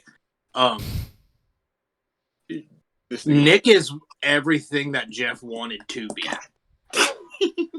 Like, to a fucking T. Nick has all the pieces. He can work that strong style match. He can work the very technical matches. He can work the fast paced matches. He can do it all. Whereas Jeff is just like stuck in this little box, you know, and it's not his fault that he's like really stuck in it's it. Just it's just the way that thing. it is. It's a different time in wrestling. Yeah. But I think, you should credit the Hardys just as much or more than the Bucks, even though, for sure. Because you have to think about the time. It's all about the time. You know what I mean? If the Young Bucks came up when the Hardys came up, they would be just like the Hardys, and then someone else would come along and do it bigger and better, Exactly. So, like, being able, like, knowing that we're going to get Hardys and Young Bucks again makes me super fucking happy, man, because just the importance of the weekend, the WrestleMania weekend. You got the Hardys having the ROH titles, dropping it to the Bucks the night before Mania in a ladder match. Then they re-debut in WWE and win the Raw Tag Team titles less than 24 hours in the same style of fucking match, bro. And it's just, it's mind-blowing to think that there is a tag team that surpasses all like rules or like bylaws or like any bullshit pro wrestling politics. Like, they went to 4 fucking companies in 4 weeks. One belt, dropped it. Won a belt, drop it. Won a belt, dropped it. Won a belt, held that bitch in the biggest company on the biggest stage of them all. Okay. You can't take that away from them. Let's save the gloating. Let's save the gloating. We don't need to go on too much of a rant. We have so many more matches to get through. And the Young Bucks. This is going to be so fucking long. Give me a finishing statement, Cortland, please. Finishing statement. I want Young Bucks and the Hardys in a TLC match at Full Gear. Okay. All right. Let's All right, dive Casey, into- complain. No, I have a fucking system here, fellas. Please let me stick to the goddamn system. We have Jushin Thunder Liger, Hiroshi Tanahashi, and Rey Mysterio Jr. versus the villain Marty Scurll, Cody, and Hangman Adam Page in a 6-man tag. Japan loves Jushin Liger, and then the reception that Rey Mysterio Jr. got was sick. It also threw me off that they were referring to him as Rey Mysterio Jr. I loved that. Love it. It bums me out that he didn't stick it out a few more years in the Indies. How different things could be. There wasn't much for me to note throughout this match. It was the most Americanized match on the card, and I don't mean that negatively, but it just felt like a run-of-the-mill kind of match. Mean it negatively. Ray's hot tag and subsequent fire on Marty was sick, and it felt like we got a little bit of the late 90s Ray in that moment. I thought it was awesome. Liger hits a great Hurricane Run on Cody, but ultimately falls to the Crossroads for a Bullet Club victory. Post-match, Liger, Mysterio, and Tanahashi quickly posed for the crowd in Osaka. It was 2.5. It was fine. It was whatever. Cortland, I'm starting with you, my man. Let me make sure that I have that rating as well. Oh no, I gave it 2.25. It's somewhere in there. We've touched on it at length. Cody Rhodes, the formula is just so painful to watch. And it's just like the more that I see him, the more I hate him, kind of thing.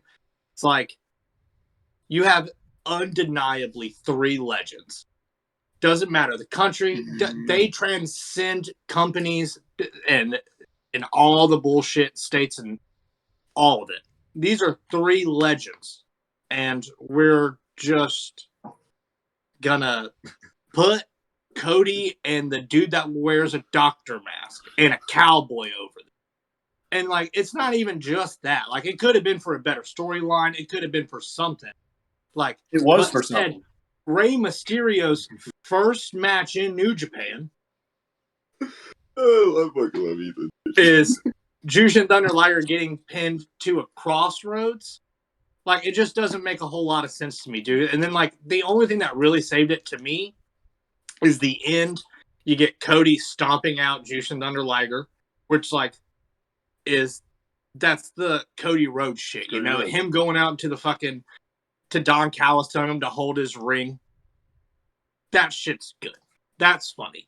But, like, it's just the same old Cody shit to me. Same thing as him walking out of, like coming up in the center of the fucking stage in AEW. He did the same thing here.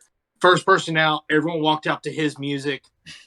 Yeah, I did find that. I did dorky. hate that. Like- I did hate that. I'll give you that one. You know what I mean? It's just like, it's the same fucking shit over and over again. In retrospect, at the time, if you watched this, it wouldn't hit you as hard. In retrospect, I dreaded it. It Yeah. fucking I mean, that's what we But- said about that's what we said about All In. You know what I mean? Like when I originally watched that match, I enjoyed that match.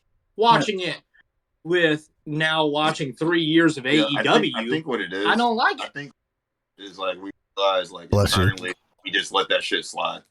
We just let that motherfucker do all this shit. And I'll- now I'll we're say- here. I'll We're say real- watching it all like God fuck damn. ourselves. Real quick, I will say I was excited to watch this match yesterday. Yeah. Like I was legitimately excited to watch this match, and That's it it. I disappointed was me like, oh, so shit. much. What That's did like you in the want from beginning, this? They do like the whole like match announcements. They do like all the promos and shit. And that like the flyer for this match came up, and I was like, Pat, that's gonna be a sick fucking match. That's the who's who of pro wrestling right now. You know what I mean? Like at this time, that is a 6-man packed ass match, and it sucked.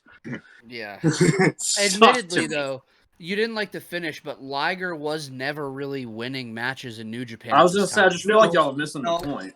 No, and it's not about Liger losing. It's not about that. About Cody winning. And it's not necessarily about Missing the Cody point. winning. It's more so about Rey Mysterio losing his first match in New Japan when everyone has like Well, begged and here's begged, this. begged for him to be there. Here's and then this, he's right? there, and everyone's mad that he left. So tell me this: if they put Ray over here, and then he does what he did and wrestled one more match for New Japan, then signed right back to WWE, and they just put him over 3 guys who they didn't think were going to leave and form AEW. I know they did, so that's almost embarrassing that they pushed them so hard too. But in their mind, they're like Cody, Hangman Page, Scroll. They're in Bullet Club, our most popular thing that brought us to fucking the West. Yeah. This, we're not going to pin Ray, but why do they want to give him so much when they don't know where Ray's going to go? Vinny calls, Ray's going. Yeah, but that's another thing. It's like if you can say that, oh, we want Cody and that team to win because it's young talent. These are legends. They should be putting over young talent. Cody Rhodes is not a young talent. You know Well, what I tell mean? me what their next show was. Do Their what? next show was G1 Special in San Francisco. Main event's Cody challenging Kenny for the world title. I don't think the feud was good, but the point was there. What they wanted to do was laid out. We get Ray versus Okada out of it, don't we? Isn't that what we get? They work in a tag. Oh, they work Ray in a never tag? wrestled Okay. a one-on-one. He never wrestled a one-on-one match. So he does a tag and a 6-man calls it And quits. then he said, "All right, fellas, I made it to Japan. Fuck off." He's like, "Did you "Hey, like my Dominic, you makeup? wanna I'm be gonna around?" leave." Dude, he had a beard tie, and it fucking infuriated me. And Did he? I felt anger. Yes. There's a lot going Yeah, on. but the mask was sick. Ah, I dude. did fuck with the mask. I'm not gonna lie. You went- If I ever get my you went- hands on that mask, I'm gonna buy it. It's Yeah, fucking Yeah, tight. 2.25 on that, Cortland. Mhm. Pat. I went 2.5 stars. I didn't love it. I didn't hate it. It was, a decent match, I guess. I wasn't too happy about Ray losing, but I mean, whatever, I guess. And I don't know. It doesn't sit well with you in 2022. No, it doesn't. And it doesn't sit well with me that, because, I wasn't a big indie head, so I got into the Cody shit late. It just doesn't sit well with me that we just let Cody Rhodes. You With got that into the fucking- indie shit late, and you still are pissed about Cody Rhodes' existence. Yeah, That's kind of funny. it's like it's Hilarious. It's great. like I don't know. So you man. went 2.5? I went 2.5 stars though. Yeah, me too. I'm with you. Casey, I'm expecting like 1.25 stars. No, I'm not. I mean, there's a handful of people in this match that I refuse to give less than 2 stars, and that's where this match stays. And to answer your question, Ethan, of what did you expect? What did you want out of this match? I don't fucking know. I just almost had the expectation. It was just like Okay. anything else is what it Okay. felt like. Okay. Out of everyone in this match, Hangman is the greenest person by 3 years. and he outshines his two more veteran fucking tag team partners. Yeah. Like, this match made me excited as fuck, so I was like, as soon as he comes out, I'm like, that's why he has the fucking title in AEW. Like, you watched him come out and you're like, that's a fucking star in the making. And then you have fucking Cody and fucking Marty be like, I want you. No. I want you for like fucking 5 goddamn minutes, dude. Like, it was all the extra banter bullshit where I was just like, can we just... Like, you have fucking Rey Mysterio, you have Jushin Liger, and you have fucking the goddamn ace of fucking New Japan on one side, and we're gonna fucking play hot potato tag for half the match. And then, like, when Ray does his hot tag, you literally you see the fucking just different levels of where performers are. Because he fucking shows that, like, Marty should never even have been in that fucking ring with him. It's not good. Like, it just, I think I expected more from the professionals in this match to make this work, and it was like, we're just gonna play what Marty wants to do, because the whole reason why we have this match is because Marty talks shit to Jushin Liger. And like, it just didn't deliver. I mean, even in the entrance, like whenever like Cody's entrance, Cody comes out smiling, doing his Cody shit, and you have like the fucking bird bullshit, and he's just like, ha ha ha ha, and like screaming and fucking just freaking out for no reason. And then Hangman's the only one who looks like he's actually about to be in a pro wrestling match. He's taking it seriously the best that he can. Like, he's walking out straight face, like shoulders back, very intense, knowing he's about to get in the ring with 3 legends, and you just have Cody being like, haha, can't wait to crush another fucking lucha, haha. I will say, Cody coming out from the center, that's where the light bulb clicked. He was like, listen, fuckers, we're making this happen in AEW. It felt good. He was like, this felt right. So you went 2 flat? 2 flat. Ethan. Okay, you went lower than me. Yep. Oh, You this went stage is 3 mine, 1/4 huh? here. Huh? You went 3 1/4. 4.5. 3 flat. Okay. It's fair. My thing with it was, I just didn't expect anything more, to be honest. You know, this is standard New Japan stuff. I mean, Liger was on his way out. He didn't work a old fashioned Jushin Liger match, and God knows when. You know, this was standard Liger shit. Tana ain't gonna work unless he's in a big match. And Ray, I mean, I doubt he's wanting to work his ass off in this spot necessarily, and I also doubt New Japan's wanting to give him a lot. And then you have Cody, Hangman, and Skrull, 2 of which I don't fuck with. Cody at the time I fucked with. Looking back, as I said before, I don't, we all know how that goes. Skrull always sucked to me. So he kind of is just there for me. Hangman, looking back on this, seeing Hangman, I was like, you can see, like Casey said, why he's the AEW champion. I mean, he had it from the jump. But I don't know, this just didn't insult me at all. I was just like, oh, cool. We got to see these guys all mix it up. New Japan does this type of stuff a lot. You know, this was never going to be any longer than 10 minutes. We were never going to get a bunch of near falls because Tana, you know, even though they didn't go all out, Tana and Liger and Mysterio, they're not going to give all that up, man. You know what I mean? They're the veterans, man. They're not going to give that much in this. I hate to say it that way, but it's just in New Japan, and when this happened, there was no way of them fucking giving us the match we want. You know, when you see this on paper, you want it to be the fucking banger, you know, and that would be sick, but the whole point here was to sell tickets to San Francisco, and that was it, and get Ray in there with Liger for a nostalgia pop, and Tana is just your John Cena of New Japan. So that's just what you did. That's an interesting comparison. It's not. It's fucking true. All right. It's the truth. Go Ace. We have a beautiful face-off happening at the Up and Over podcast currently. Because we're moving on to the next match, which is Will Ospreay defending his IWGP Junior Heavyweight Championship against Hiromu Takahashi. And, I think they set this card up for me and Casey to feud back to back. Bro, you're about to get your ass stomped in by the rest of the podcast because you're the odd man out on this one. It's fine. Well, guess what? In 5 years, when you've seen this same type of match 20 times, you'll think different. This was excellent. I loved it. Did Hiromu come into this with the desire of taking years off his career? That's the only question that I have here. He always does. My man was sprinting in the beginning of this match. There was a chop from Hiromu that was answered with a "fuck you, little cunt," from Ospreay, and I was like, yes, I'm here for that. Once this settled into its pace, the match was great. The ending 5 minutes was wild. Ospreay hits a weirdly nasty, disgusting powerbomb slam thing on Hiromu's neck. Is that the one that I sent you? Yes. I randomly. To get out of a Hiromu triangle, just when it looks like Takahashi spent, he gets a second wind out of nowhere and just fucking hits a sunset bomb to the outside. There was like continuous counters of Ospreay's Stormbreaker, like trying to get out of it, and Hiromu was like panicked on his face and almost looked like the urgency that he was wearing on his face was fucking good shit, dude. It was awesome.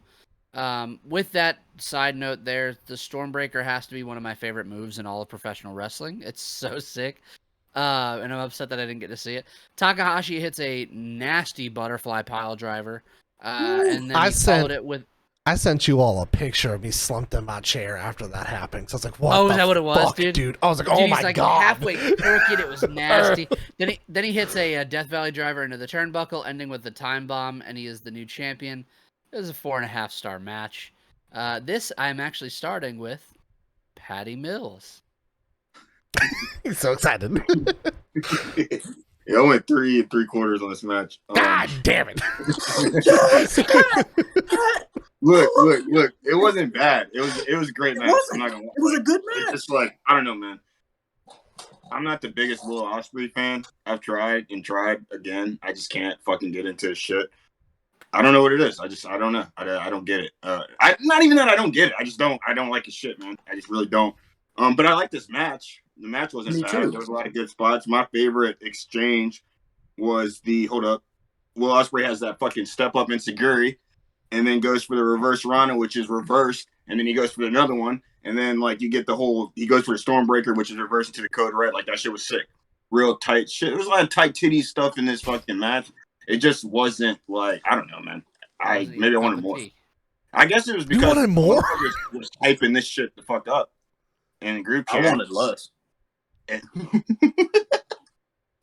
Like, I don't know, man. I did like the reverse, like the fucking power bomb thing that he did, reversing the triangle choke, and the sunset bomb outside the ring was really. And I don't know, man. I could have went higher, but I didn't. You didn't. 3 3/4. Casey, let's get back on track real quick. I mean, I don't. What the fuck more do you want from this match? Like, unfortunately, if you got any more from this match, you're gonna get what happens to fucking Takahashi in a month from this pay-per-view. Yeah. Like, these two beat the shit out of each other. Once again, I will say, Ospreay is a goober. He's just a goober of a human being, and we separate the art. I understand he works a certain way, and it's fucking repeated over and over again. Basically, ever since he had his fucking match with Ricochet, it's just a repeat of it. I understand. But, like, this match is fucking awesome. I don't have a super crazy amount of notes on it, because I was just watching it. I was like, this is fucking insane, because they're gonna kill each other.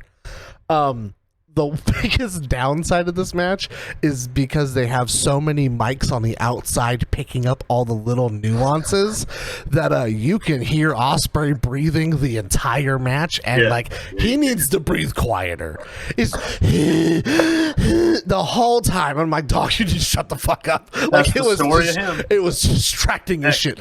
Hey, in all fairness, like, he's probably out of breath because he's doing all these crazy flips and shit. But like, just like turn the mics down when he's wrestling. He's a drama queen. A little bit. But like, yeah, 4.5 stars. I don't fucking know what else to tell you. This match was fucking awesome. The time bomb's also one of the coolest fucking finishing moves. Back. Like, dude, he hits it with like a sick hesitation. It just looks good. You know that he's I'm sorry, I don't want to take away from it, but like, that he cares about everyone because he cradles fucking Ospreay's head so delicately, where he's like, this is gonna fucking suck, but like, your head's up here, so. But yeah, it's great. All right, Ethan, give us your 2.5 star rating and why you're giving it that. It ain't 2.5. It's not a bad match. Star and a I quarter. like the match. I'm being villainized like I hated this fucking. We're allowed to joke on the Up and Over podcast, but I know, buddy. And I'm You joking. came in saying like you were like, this is the lowest rated match you're gonna give it out of everyone. So I just had a feeling that I was gonna be villainized here tonight. You know, I was gonna make a joke and I'm not. That would have been a bad. nope. Not You know where I ending. was going. Not yep. Just move on. I don't care. So 3.5. Good match. Nothing more. That's my take. I've seen these two do this stuff. I love Hiromu. Will Ospreay. I mean, it's so tough, man. When I first saw Ospreay, I loved the guy. And then I saw him again. And then I saw him again.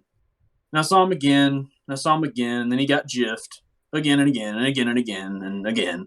And it was all the same movements and everything else. And he breathes heavy and he's just a drama queen. He's a good athlete. He's not a good wrestler. He's the weakest of all the guys he came out of the UK with, referencing Saber, Tommy End. Saber's in a different fucking league though. Like that's not even fucking fair to put. I understand they came out together, but like Saber's like, I'm the fuck over here, dog. Yeah. So yeah, I don't even want to shit on this. You know, I feel like once again, I know we're all joking, so I'm not upset. You know, I feel like I get really wound up sometimes on here. I feel sometimes I come off too negative, and I don't want to come off negative to our listeners. You, bro. That's true. Negative. True. Bro, you'd be hard pressed to think that me or Cortland like wrestling at this point.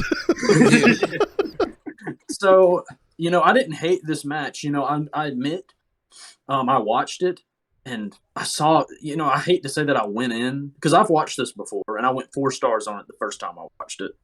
But then I looked back at the ratings people were getting like 4.75. What the fuck? You know, it's just like, and so I went into this like, okay, this is going to be, I'm going to go into this match with the thought that it could be that. You know what I mean? Because in my head, I'm like, there's no way. But I was like, okay, this is the standard that was set. 4.75, 4.5.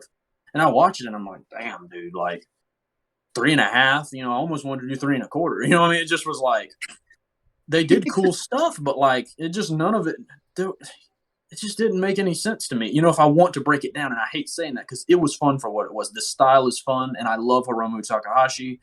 He had just won the Best of Super Juniors tournament, the biggest win of his career, and had the second biggest win of his career here. I love that guy. I have one of his shirts. He's one of my favorite things about New Japan to this day. But he's not somebody who can correct Will Ospreay being Will Ospreay. And that's what this was to me here. They do cool moves. It's a fun watch, but this was not one of the best matches of the year. And never mind, I'm not going to down anyone else's opinion. This was 3.5 stars for me. I respect everyone else's opinion. How about that? I love that. Taking the high road. Cortland, what'd you go on this? I went 4.5. Do you have anything that you wanted to add to this?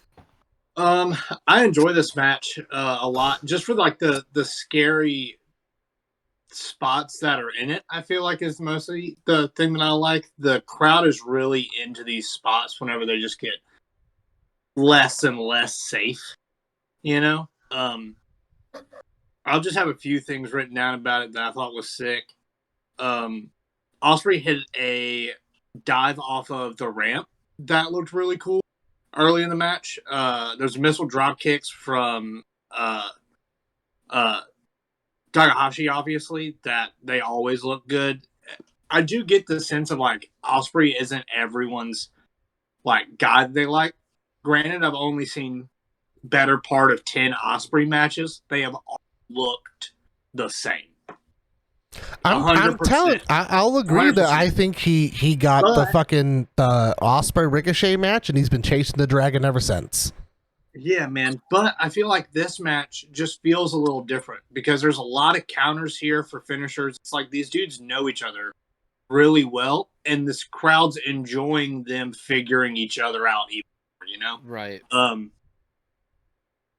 trying to think of a spot that I really like. The triangle choke spot where he just fucking... I don't know how his neck still drops this motherfucker on his neck, dude. Like, right on the bean, dude. Like, God, man. And the time bomb finisher was really cool. Yeah, man, I enjoy this match. I feel like there's not a whole lot that can convince me that something takes away from it. Because the crowd really liked it. They got to the shit really fast, and dude, they were so behind Hiromu at the end. I was gonna say they wanted Hiromu to win really bad. They were behind Hiromu. And he fucking should have, because he's fucking so good. I haven't seen that Ospreay Ricochet match, so oh fuck! I'm shocked. Yeah, everybody's seen that shit a million times. All right, well, we got a fun one on our hands. The butterfly pile driver was disgusting. Shout the fuck out, because it's crazy. That shit's that was pause, rewound, watched, rewound again. I was like, what the fuck happened? I was like, that's probably like my second favorite spot on this pay-per-view. I feel like that's why this match sits a little high. It's just because I was not expecting how smooth and seamless that went. Because I was like, oh, butterfly? Oh, pile driver? I was like, Jesus. Like, fuck. Lord of mercy. I thought he was going to do like an up and over butterfly suplex, but nope. No, he just drops it right on his fucking head. Right on the noodle. All right, 3 4.5. I'll take that for the day. Okay, so we move on to the IWGP Intercontinental Championship match. Tetsuya Naito defending against Chris Jericho. Is this the debut of the Painmaker? He went Painmaker for this feud. Yeah. Don Callis' call on seeing Jericho in his getup made me laugh so what goddamn the hell is he hard. wearing? What the hell is he wearing? Just made me die. Yeah, we were Casey, just going out there with the immediately dog. to you. Okay, I got you. All right. I got you. Jericho attacked Naito before the match started, and he beats the fucking shit out of him on the outside. Cameraman Chris also makes me laugh every time. I feel like he's done that spot where he grabs the camera and he's like multiple times. Yeah. There's as he's walking Naito to the table to do the table spot. The second table spot. This is the DDT one. Okay. There's an old gentleman in the crowd in a white shirt that grabs Jericho's shoulder. And I thought Chris Jericho was about to beat somebody up in Japan. He looked shoot pissed, brother. The opening to this match was bonkers to me. Like, it just felt so out of character for New Japan. The DDT on the table that didn't break it fucked me up. Then you had Jericho getting back in the ring with Naito and saying, ring the bell, ring the fucking bell. Good shit. Jericho's entertaining, man. I enjoy it. This was violent. It was great and better than I initially remembered it being my first watch through. I had actually told Casey I'm not a big fan of Tetsuya Naito. He just doesn't, and Ethan knew that. He just doesn't do anything for me. But this was great, man. His fight back. The crowd wanted Naito to win this so bad. He took multiple nutty code breakers in this. The first one was like, I don't even know what he just like jumped from the ropes. He was I had to rewind it because it confused me too. He's going for like a flying punch, like a flying forearm, I guess. Because I had to catch what Kevin said because I was like, what the fuck was that? Because it looked like a fucking like they completely just kind of glitched into that movement. Whoa. But that's what it was, is that he goes for a flying forearm and then fucking the code breaker out of nowhere. Ugh. The second one was worse than the first one, and that's what ended the match. Jericho picks up the victory and is your new IWGP Intercontinental Champion. Of course, he had the quick ref shove away the low blow and then the code breaker, but he is your new champ. Post-match, Jericho beat up Naito some more and then hit him with the title. Then he's beating him up with the belt from his pants, like he's whipping him. And Evil comes down to make the save. How exciting is we got Evil, babyface Evil coming out for the save. I went 4 stars, man. This was fun. Dude, the best part about Evil coming out is Jericho gets to the fan side of barricade, like the in-between barricades. Mm-hmm. And he's like, who the fuck are you? You're gonna find out, fucko. That shit is so funny. He's like, who the fuck are you? Who the fuck is this guy? Jesus Christ. All right, Casey, I went 4 stars. What you going on this? What you got for me? How do I start this? Naito did a Jericho match, and I don't think that was what was the best for a New Japan event. I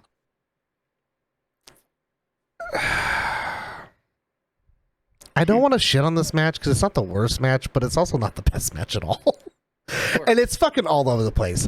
I did try to preface to Mike before watching this to watch for Naito's face when he gets power bombed to fucking hell through the first table. Like, and then he gets power bombed, and they zoom in on his face, and his face is like, Jesus Christ! That table exploded. And if you don't know, tables in Japan are notorious for never fucking breaking. So the fact that he got powerbombed through one and it broke in 3 spots is mind-boggling. Like, that looked like it hurt so fucking bad. Because later on, they do 2 spots on one table and it doesn't fucking budge.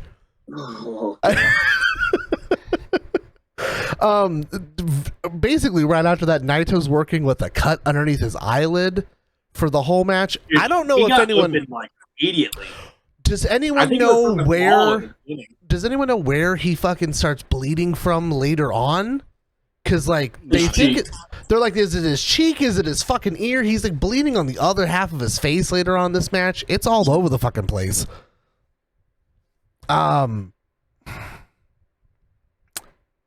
Jericho or Red Shoes having to work a Jericho match is probably the worst fucking job Red Shoes has ever had. He fucking berates him all the fucking time. And I know, like, Red Shoes has been there for a fucking minute, but he's so fucking mean to him. Like, yeah, he's just standing there with his hands on his hips, just shaking his head. It's like, what the fuck, dude? Fucking ask him, you son of a bitch. Dude, relax, for fuck's sake. Give me a minute, man. And he talks shit. Because Jericho puts them in the walls, and he looks at him, and he's like, he looks at the ref, and he's like, tell him to quit. Quit in the middle, motherfucker. He's like yelling at him in this. He was the ref for the fucking the Omega match, and he fucking just verbally assaults him in that too. Like, I'm just like, I feel bad for him. Like, I know it's his job, but like, I'm like, you don't have to be so fucking mean, dude. I'm gonna go with my gut and what I wrote down, and I gave it 3 1/4. I knew it. It's just, I don't think that they meshed well, and Jericho's kind of on his like heavier run for a little bit at this time, and it's all right. Painmaker posse, right? Ethan, what you? I'm sorry, Ethan. I just saw the whole face turn. Just tell me about this match, bud. How'd you feel about it? I'm gonna go quick because 6 a.m.'s calling my name. Yep. So this to me was one of the last really good Chris Jericho matches before he came to AEW, and didn't have a great one again until he faced Eddie Kingston. So the Painmaker stuff looks terrible. Jericho looks terrible here. So he was already starting to get into that routine, and then he started working terrible after this. He looks like he loves Avenged Sevenfold. Oh, because the thing about Jericho in New Japan is, like, I came in for the match with Omega, and I was like, that's kind of cool. Alpha versus Omega. All right. I've never really liked Chris Jericho, but I'm like, 2 Canadian wrestlers from different generations. Cool. The match was 4 stars or whatever. Good. Then he puts on makeup to face Naito. And I was just like, okay. So bar all the stupid, typical Chris Jericho stuff, the match was good. Jericho actually threw some strikes that looked good for once. And one of them came when he couldn't get up for the Destino. And then they just decided to slap each other, which was sick. I love the fact that it worked out. Both of them are so good that they can just, improvise and go off on that team. They had the damnedest time trying to pull off a Destino in that match, though. The second time he was like, carry him.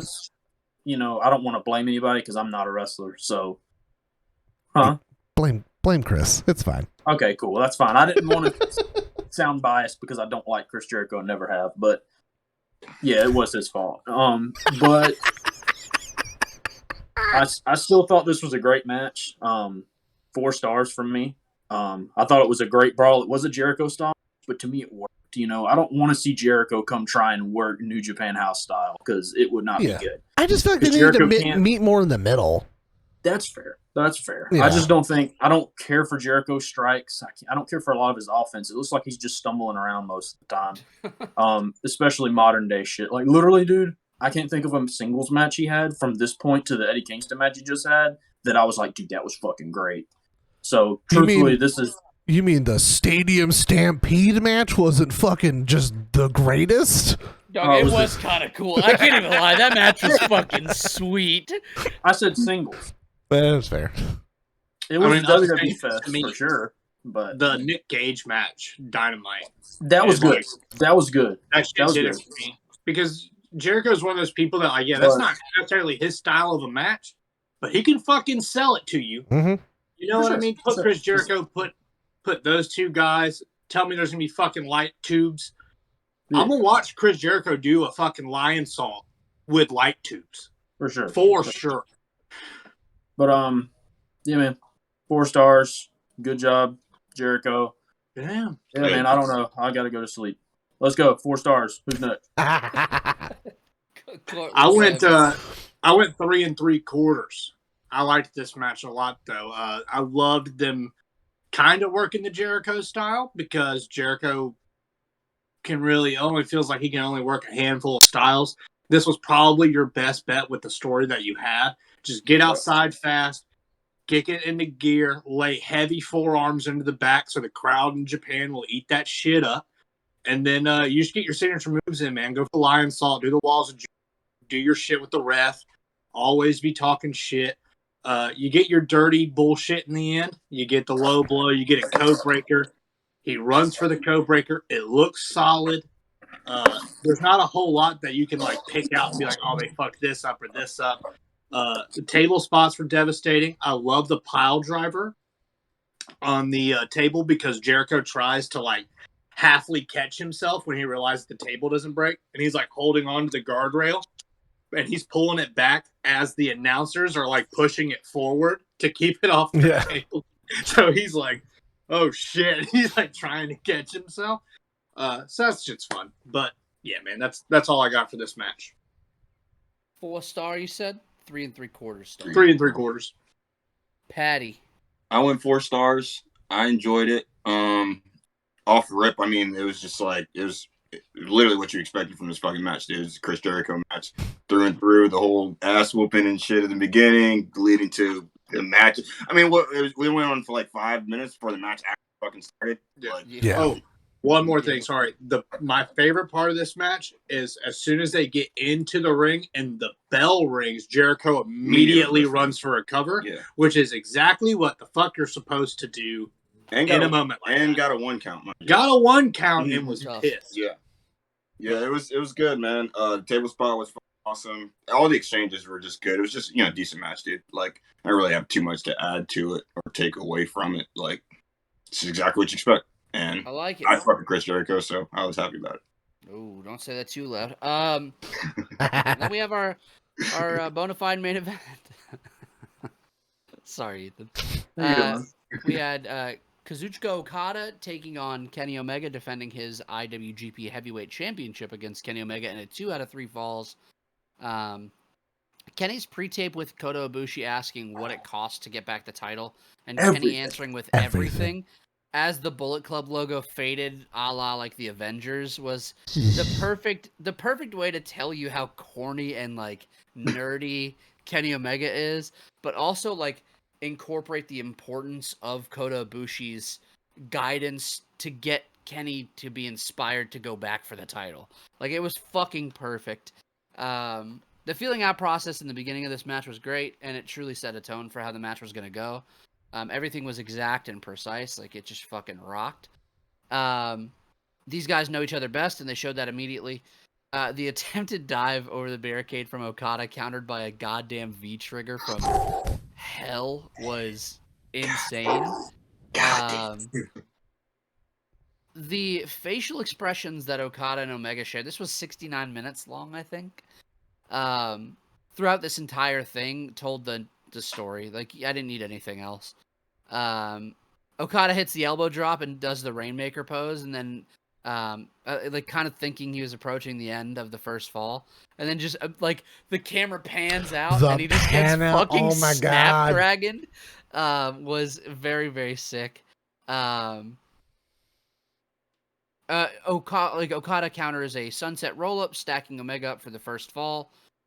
So Okada was up 1-0. Does anybody want to add anything, or do you want me to just go through this entire thing? Hit it. You can do your own thing because I kind of have. Sweet, I got you. Yeah. It's coming right to you, Ethan. Yeah. So, Ibushi comes in the ring and walks Kenny down from the ledge in between those falls. Fucking good shit. Kenny hits a double stomp onto Okada through the table, through a table. Yeah. It was sick. The poison rod on the floor from Kenny was awesome. Then you get a V trigger to a pile driver to a one-winged angel for the second fall for Kenny Omega. Again, facial expressions were everything for me. Okada, straight up, you can watch him turn from like the cocky confidence in the beginning to straight up fear of what he's in like the ring with. And then you see Omega changing entirely from like doubting himself to like, wow, dude, I could fucking do this right now. We got and this. it's just good shit. The V-Trigger Rainmaker back-to-back was fucking sick. Just for the double down was awesome. You had the Styles Clash spot that popped the crowd big. Got an AJ Styles chant. Dude. Then you had They miss Coda him, come bro. up. You had Coda come up on the apron and was like, "Do my shit." And so you had a missed Phoenix Splash from Kenny, which it's my favorite move ever. The Phoenix I'll talk Splash about that. Pop me every time. I'll talk about the significance of that move in my speech, but goddamn. The Rainmaker exhaustion spot was fucking golden, where he hits it but he doesn't hit it, and then your final sequence was a Rainmaker, another Rainmaker, a German counter from Kenny, a German reversal from Okada, a German reversal from Kenny, a Poison Rana, a dropkick counter from Okada, a one-winged angel counter, the nastiest V-trigger of all goddamn time. Everything, bro. The camera spot on that V-trigger is flawless, and then a one-winged angel finish is just... it's a masterpiece, bud. It was a 70-minute masterpiece. I want you to know that when he hits that fucking last V-trigger, me and Kevin Kelly simultaneously went, Jesus, like out loud. I was like, Jesus Christ. He fucks him up. I don't think this should be debated. This is a 5-star match. This was, in my opinion, without thinking too heavily in it, the greatest match of all time. It's the best match ever. It's great. I loved it. Ethan, what you got? Oh, man. It's late. And everyone knows me. And if you know me, you know that I could talk about Kenny Omega and Kota Ibushi for 2 hours straight. And we still wouldn't cover it all. Because it's one of the best stories in modern wrestling. Same with Omega Okada. I think Mike detailed all the stuff they did in this match, so I don't feel the need to go back and talk on spots, We all watched it, and if you're listening to this, I'm pretty sure you've seen this match. This match just meant so much and did so much. Like, the reason I think the argument can be made of it being the greatest match of all time, and not that I'm saying it is, but I'm just saying I think it's a very valid take that some scoff at, but these guys changed wrestling. And this story wouldn't be what it was without everything surrounding this match, because this match is a story of Omega and Okada, but it's also the story of the individuals, Omega and Okada. And it's also the story of their counterparts and their relationships with their counterparts. It's just layered, unlayered, and layered. On top of the fact that these guys just had a series of, 4 matches. And this match was literally calling back to all of them. There are spots in here. I wrote some stuff down. I don't want to touch too much on spots, but, when Omega hit the springboard crossbody over the railing to the floor, he missed that last year. And Don Callis calls it too. And Don's like, oh, no, Kenny, don't try this again. And then he lands it. And he's like, Kenny, you got it. Kenny, you get it. Mm-hmm. And it's so good. And so I want to try and keep it as short as I can because of how late it is. If you're out there, or any of y'all on here ever want to talk to me about this shit, we can talk for 3 hours on it. But I'm going to try and keep it down. Fucking truth, too. Yeah. I'm sorry. Ethan's involved in this shit. He's invested. So it's just, as someone who was watching this as it happened, This was the end of an era. And this, God, there's just so much to touch on. I don't know how to bring it down into one thing, truthfully. Okada won the belt 2 years prior to this, had a 2-year-long fucking championship reign that I will put down as the greatest title reign in wrestling history. And I will argue anybody on that shit. I think it was 14 matches, 13, 14 matches. All and, bangers. and everything, dude. There wasn't anything less than 4.5 in that whole All reign. And bangers, he dude. built himself up. He's a fucking god. You know what I mean? And Kenny, you know, he came into, and the fact that the thing about this story for me is it's about Omega and Okada, but it's just as much about Omega and Ibushi because Omega could not have done this without Kota Ibushi.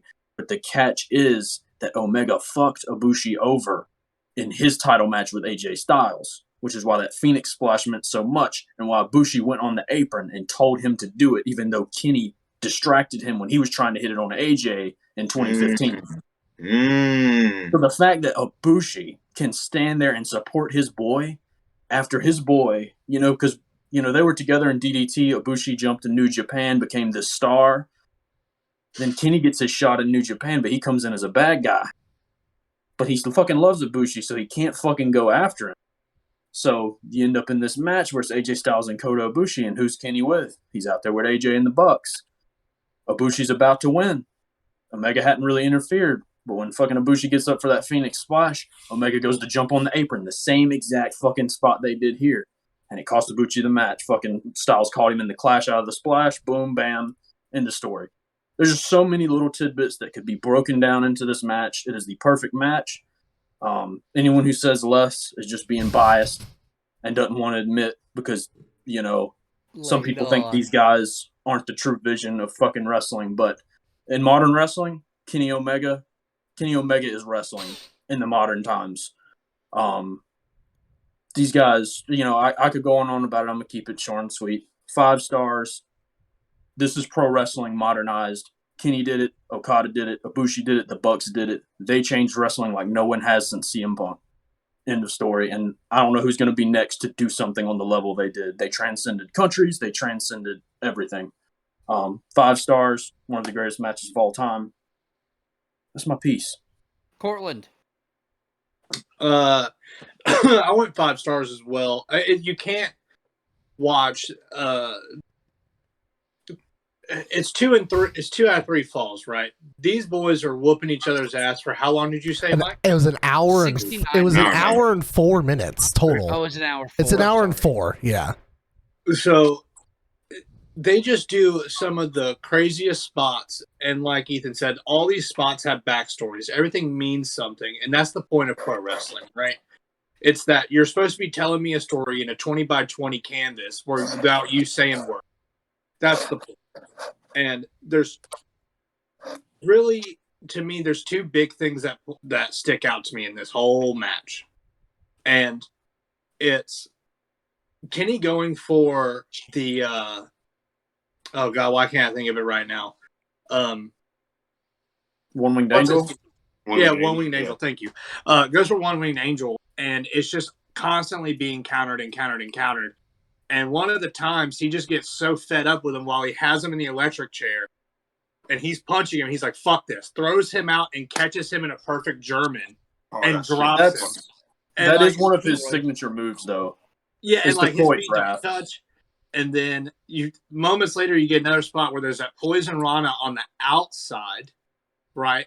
And then Kenny goes back in the ring, waiting for the ref's count because he doesn't care at this point if it's by count out. That's still one for one. Yeah. You still got one more match. No matter how I gotta do it, I'll do it. And Okada comes back in at 19, and it is one of the most vicious V triggers I have ever seen in my life. He's not even halfway up out of just sliding into the ring, and he's getting all knee and shin to the collarbone, and it looks fucking devastating, man. And the story told with Bucks coming out in the end and them embracing and Kenny pushing the belt away because the relationships he's made in pro wrestling means more to him than the hour clinic he just put on. You know, like, it's all the little shit. And then like you had the Bucks embrace Kenny. And then you have Kota Ibushi standing on the side, and he takes a deep breath, and he's like, fuck, I love them too. And it's just this group hug that means so much. And like Ethan said, it transcends one company. It transcends a company, like a country. It's beyond that. These 4 dudes, 5, have completely redone pro wrestling to what we know it to be now. And like, yeah, a lot of people are going to hate on the Young Bucks for being a spot fest or like 20 super kicks in one match. And like, dude, I get that. I hate things being repetitive too. If I could go a single AEW event without more than 3 super kicks, I'd be so ecstatic. But the reality is that I got to deal with them. But I will gladly deal with them if you're putting on these fucking clinics like these. You know, I'll deal with 6 super kicks if one of them is you catching someone out of the sky and shooting them off a springboard before you get them. And it's so crazy that all of these men are still wrestling right now, and we're getting to live it. Like, yeah, people get to talk about like, oh, I saw Rock and Austin, or I saw Hogan and Andre, I saw this and this. I don't give a shit. I watch the Young Bucks do shit every week that I I've don't- never seen before, bro. I don't care. Because these guys are doing it the fuck up. And I'm the first person, if you've watched this podcast, I'm the first person to shit on Kenny Omega. I am 110% the first person to do it. In this match, he didn't taunt as much because it meant more. There was an urgency behind it. It felt like he knew his entire life was riding on being as serious as possible. Your career is cemented in this moment, and he knew it. And they knew it at the time limit draw. You broke up the stable you inherited from AJ Styles, or you didn't inherit, kicked his ass out of Beat the shit out of his him. ass, but you broke up your entire friend group for this chance. You know what I mean? Like, yeah, like it. This match speaks volumes, and I understand why so many other people have broken their scale for this rating because it transcends 5 stars. You can't look at it and be like, oh man, it's got this and this and this and this. It's got beyond all that shit. Mm-hmm. It's got beyond all of like the small things that make what you want a 5-star match to be. It goes above and beyond that shit. No one has went to this level of storytelling in wrestling before, you know. And my thing about the Austin and Rock things, and the this, that, and the third, the thing about Omega and Ibushi and the Bucks, and you know, the thing about it is they do silly shit sometimes. You know, they do these video game things and they dress up sometimes. But the reason I think they're still so fucking good is because they give you everything. You know, they give you the serious, they give you this, they give you that, and you feel like you know them, so it makes you more invested in what they do because you've seen them in every facet of their personality. You've seen them; they feel more real. You know what I mean? Because they also believe each other. Like when the Young Bucks tell Kenny Omega, "We're the best tag team in the world," he's not doubting that shit whatsoever. And when the Young Bucks tell Kenny, "You're the best," he's like, "Thank you." He comes out with a sign saying "Best Bout Machine." It's just genuinely being like, "Yeah, I fucking know, man. It's really like not to steal Mike's gimmick. Like it's really fucking hard to be Kenny Omega." Think about the fact that we have rated a Bryan Danielson Kenny Omega match 5 stars on this very podcast, and he couldn't lift him above his head. Yep. He couldn't use his arms. Like, what's gonna happen when Kenny Omega comes back?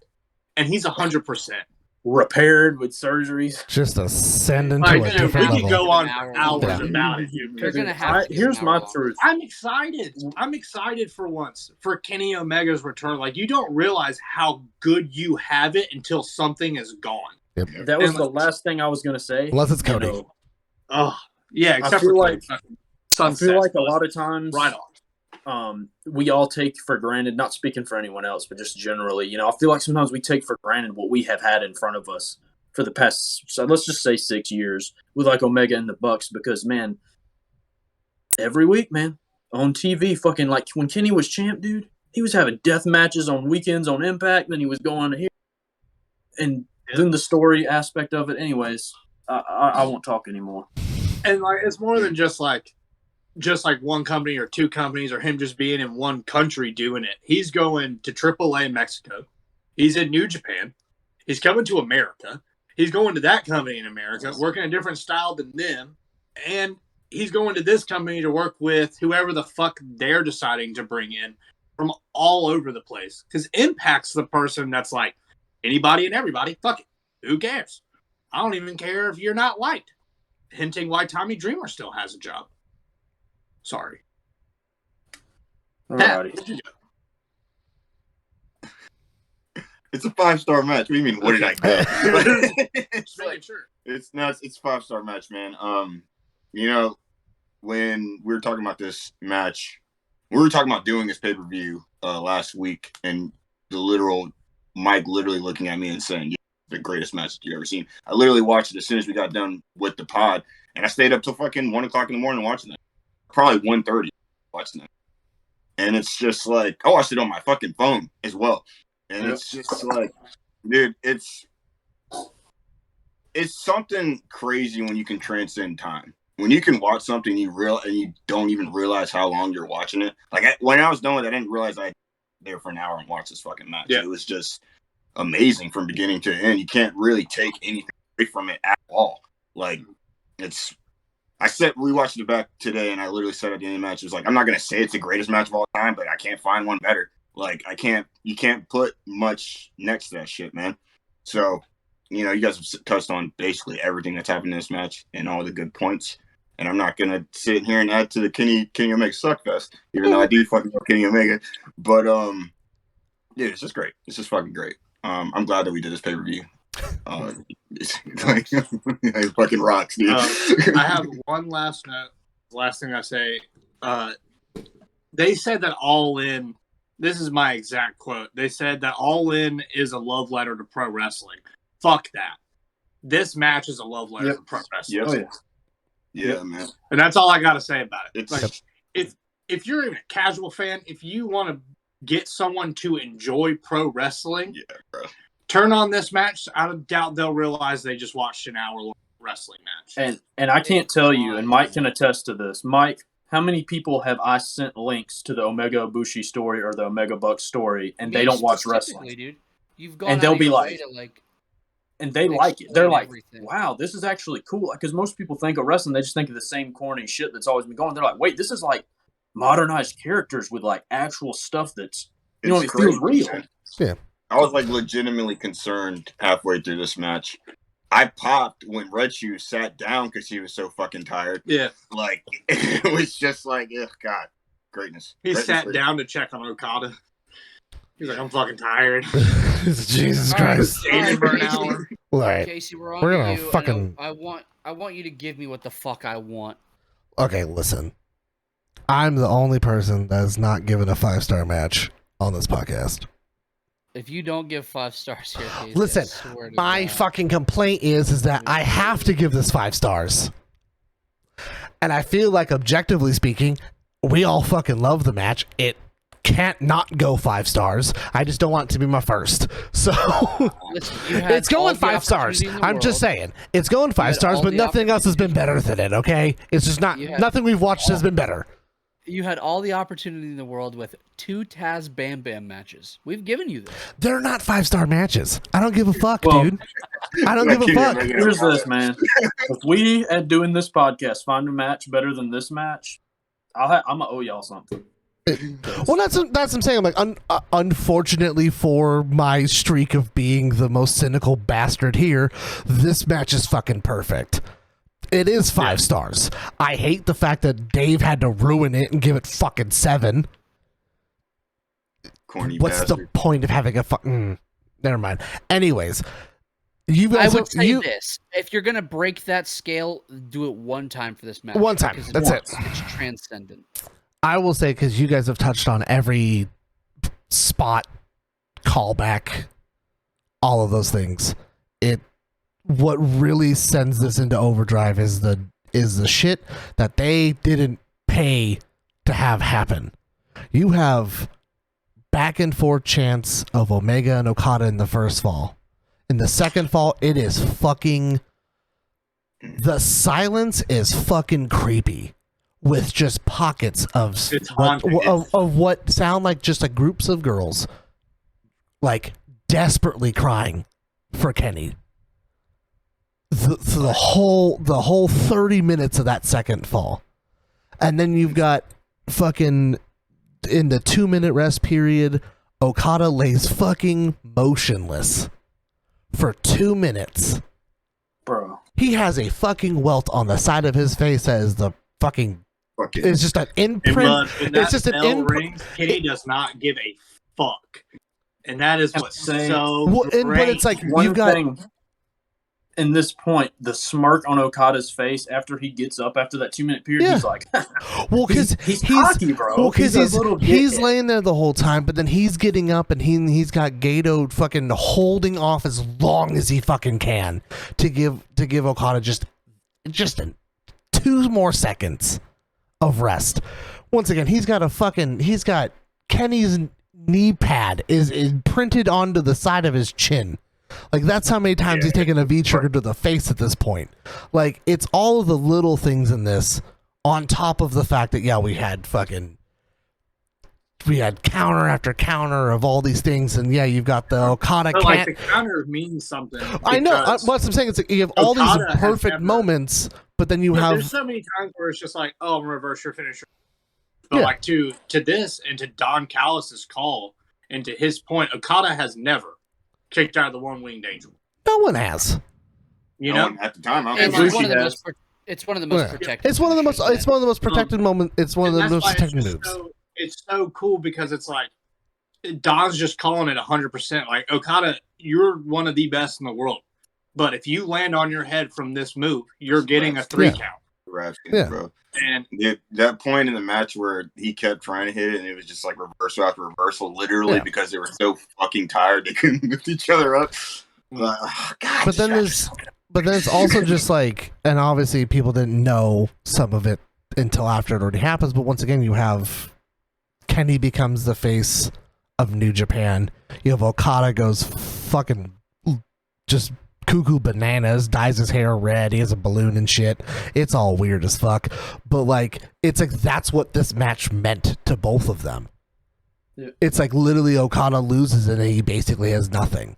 Like it's like it just literally changed everything for so many people. So it's like, of course it's a fucking 5-star match. Like, Don Callis' call at the end is one of the best things in the world, where he's just screaming, even after the 3 count, for Kenny to hook the leg. He was so invested. That's all he could care about. Give a fuck. Hook that leg. It's so good. Yeah.